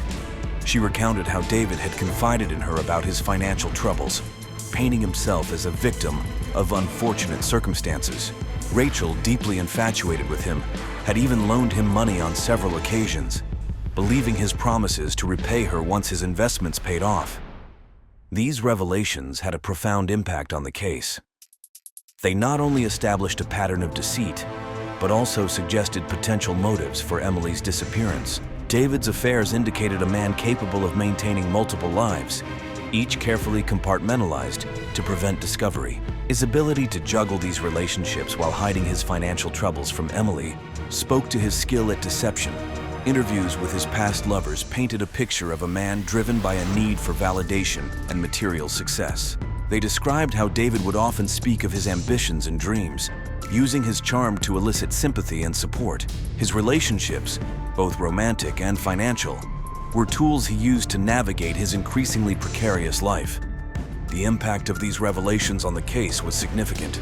They provided a motive for foul play, suggesting that David might have seen Emily as both an obstacle and a solution to his problems. With his financial empire collapsing and his web of lies unraveling, the pressure on David had reached a breaking point. Emily's disappearance and the subsequent focus on David threatened to expose his entire charade. As Detective Hayes pieced together the evidence, it became clear that the investigation was far from straightforward. Each new discovery added complexity to the case, revealing the depths of David's deceit and the lengths he was willing to go to maintain his facade. The true challenge lay in proving his involvement beyond doubt, a task that required uncovering every hidden aspect of his life. Just when Detective Hayes believed he had a clear picture of David Reynolds' involvement in Emily's disappearance, a shocking twist emerged. A mysterious figure, previously unknown to the investigation, came forward with information that turned the case on its head.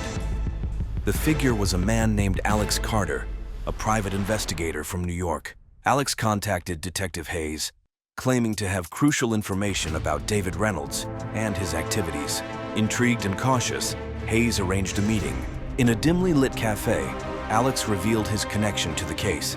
Alex explained that he had been hired by an anonymous client to investigate David Reynolds months before Emily's disappearance. His client had suspected David of financial misconduct and infidelity, and Alex's investigation had uncovered significant evidence of both.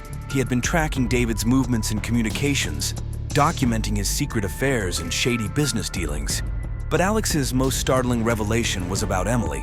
According to his findings, Emily had discovered David's infidelity and financial troubles shortly before their wedding. She had confided in a close friend, expressing her doubts and fears about marrying David. This friend, concerned for Emily's safety, had anonymously hired Alex to gather evidence, hoping to give Emily a way out of her situation. Alex provided Detective Hayes with a dossier of his findings, including photographs, financial records, and transcripts of conversations. One particularly damning piece of evidence was a recording of a conversation between David and an unknown associate discussing plans that hinted at foul play. The recording suggested that David had been plotting something sinister, although the details were vague. This new information complicated the case significantly. It introduced the possibility that Emily might have been aware of David's plans and had taken steps to protect herself. Detective Hayes considered the idea that Emily could have staged her disappearance to escape David's clutches, although the lack of concrete evidence made this theory difficult to prove. Hayes decided to re-interview everyone involved, armed with the new information. He spoke again with Emily's family and friends, uncovering more details about her state of mind before the wedding. Emily's best friend, Lisa, revealed that Emily had been increasingly anxious in the weeks leading up to the honeymoon. She had confided in Lisa about her fears and mentioned the anonymous tipster who had warned her about David. David's reaction to the reopened investigation was one of surprise and agitation. He denied any involvement in Emily's disappearance and dismissed the evidence provided by Alex Carter as fabrications. However, his growing frustration and inconsistent statements only added to the suspicion surrounding him. The twist in the case forced Detective Hayes to consider all possibilities. He intensified the search for Emily, exploring the idea that she might have gone into hiding. The investigation expanded to include airports, border crossings, and potential safe houses. The media coverage, once focused solely on David, began to speculate about Emily's fate and her possible role in the unfolding drama. As the investigation continued, Detective Hayes faced mounting pressure to solve the case. The new information from Alex Carter provided valuable leads, but it also complicated the narrative, making it harder to distinguish between victim and perpetrator. Hayes knew that the truth lay somewhere within the tangled web of deceit and betrayal, and he was determined to unravel it. The investigation into Emily Parker's disappearance stretched on for months, with Detective Hayes and his team following every lead, no matter how tenuous. The case had become a national obsession, with the media closely monitoring every development. Public opinion was divided. Some believed David Reynolds was guilty of foul play, while others speculated that Emily had staged her own disappearance to escape a troubled marriage. The breakthrough came unexpectedly. A hiker in a remote part of St. Lucia discovered a makeshift campsite hidden in the dense jungle. Among the belongings were items that matched the descriptions of Emily's possessions, including a distinctive bracelet she was known to wear. The discovery reignited the investigation, with search teams scouring the area for further clues. Eventually, they found Emily. She was alive but severely dehydrated and disoriented. Emily had indeed staged her disappearance, driven by fear and desperation, after uncovering David's deceit and feeling trapped in the marriage. She had fled into the jungle, intending to disappear entirely, but the harsh conditions had taken a toll on her health. Emily's rescue brought a mix of relief and outrage. While many were glad she was safe, questions about her actions and the trauma she endured dominated the public discourse. Detective Hayes interviewed Emily extensively, piecing together her story. She described the mounting pressure she felt after discovering David's infidelities and financial troubles. The anonymous tip from Alex Carter had been the final straw, prompting her to take drastic action. David Reynolds was arrested and charged with multiple crimes, including fraud, embezzlement, and conspiracy to commit harm. The evidence provided by Alex Carter, combined with Emily's testimony, built a strong case against him. During the trial, the full extent of David's deceit was laid bare. His financial empire had been a house of cards, supported by lies and illegal activities. The jury found him guilty on all counts, and he was sentenced to 10 years in prison. The aftermath of the case left lasting scars on everyone involved. Emily returned to Maplewood, where she began the long process of healing with the support of her family and friends. She became an advocate for domestic abuse victims, sharing her story to help others in similar situations. The media's fascination with her life eventually faded, but Emily remained a symbol of resilience and survival. Detective Hayes reflected on the case as one of the most challenging of his career.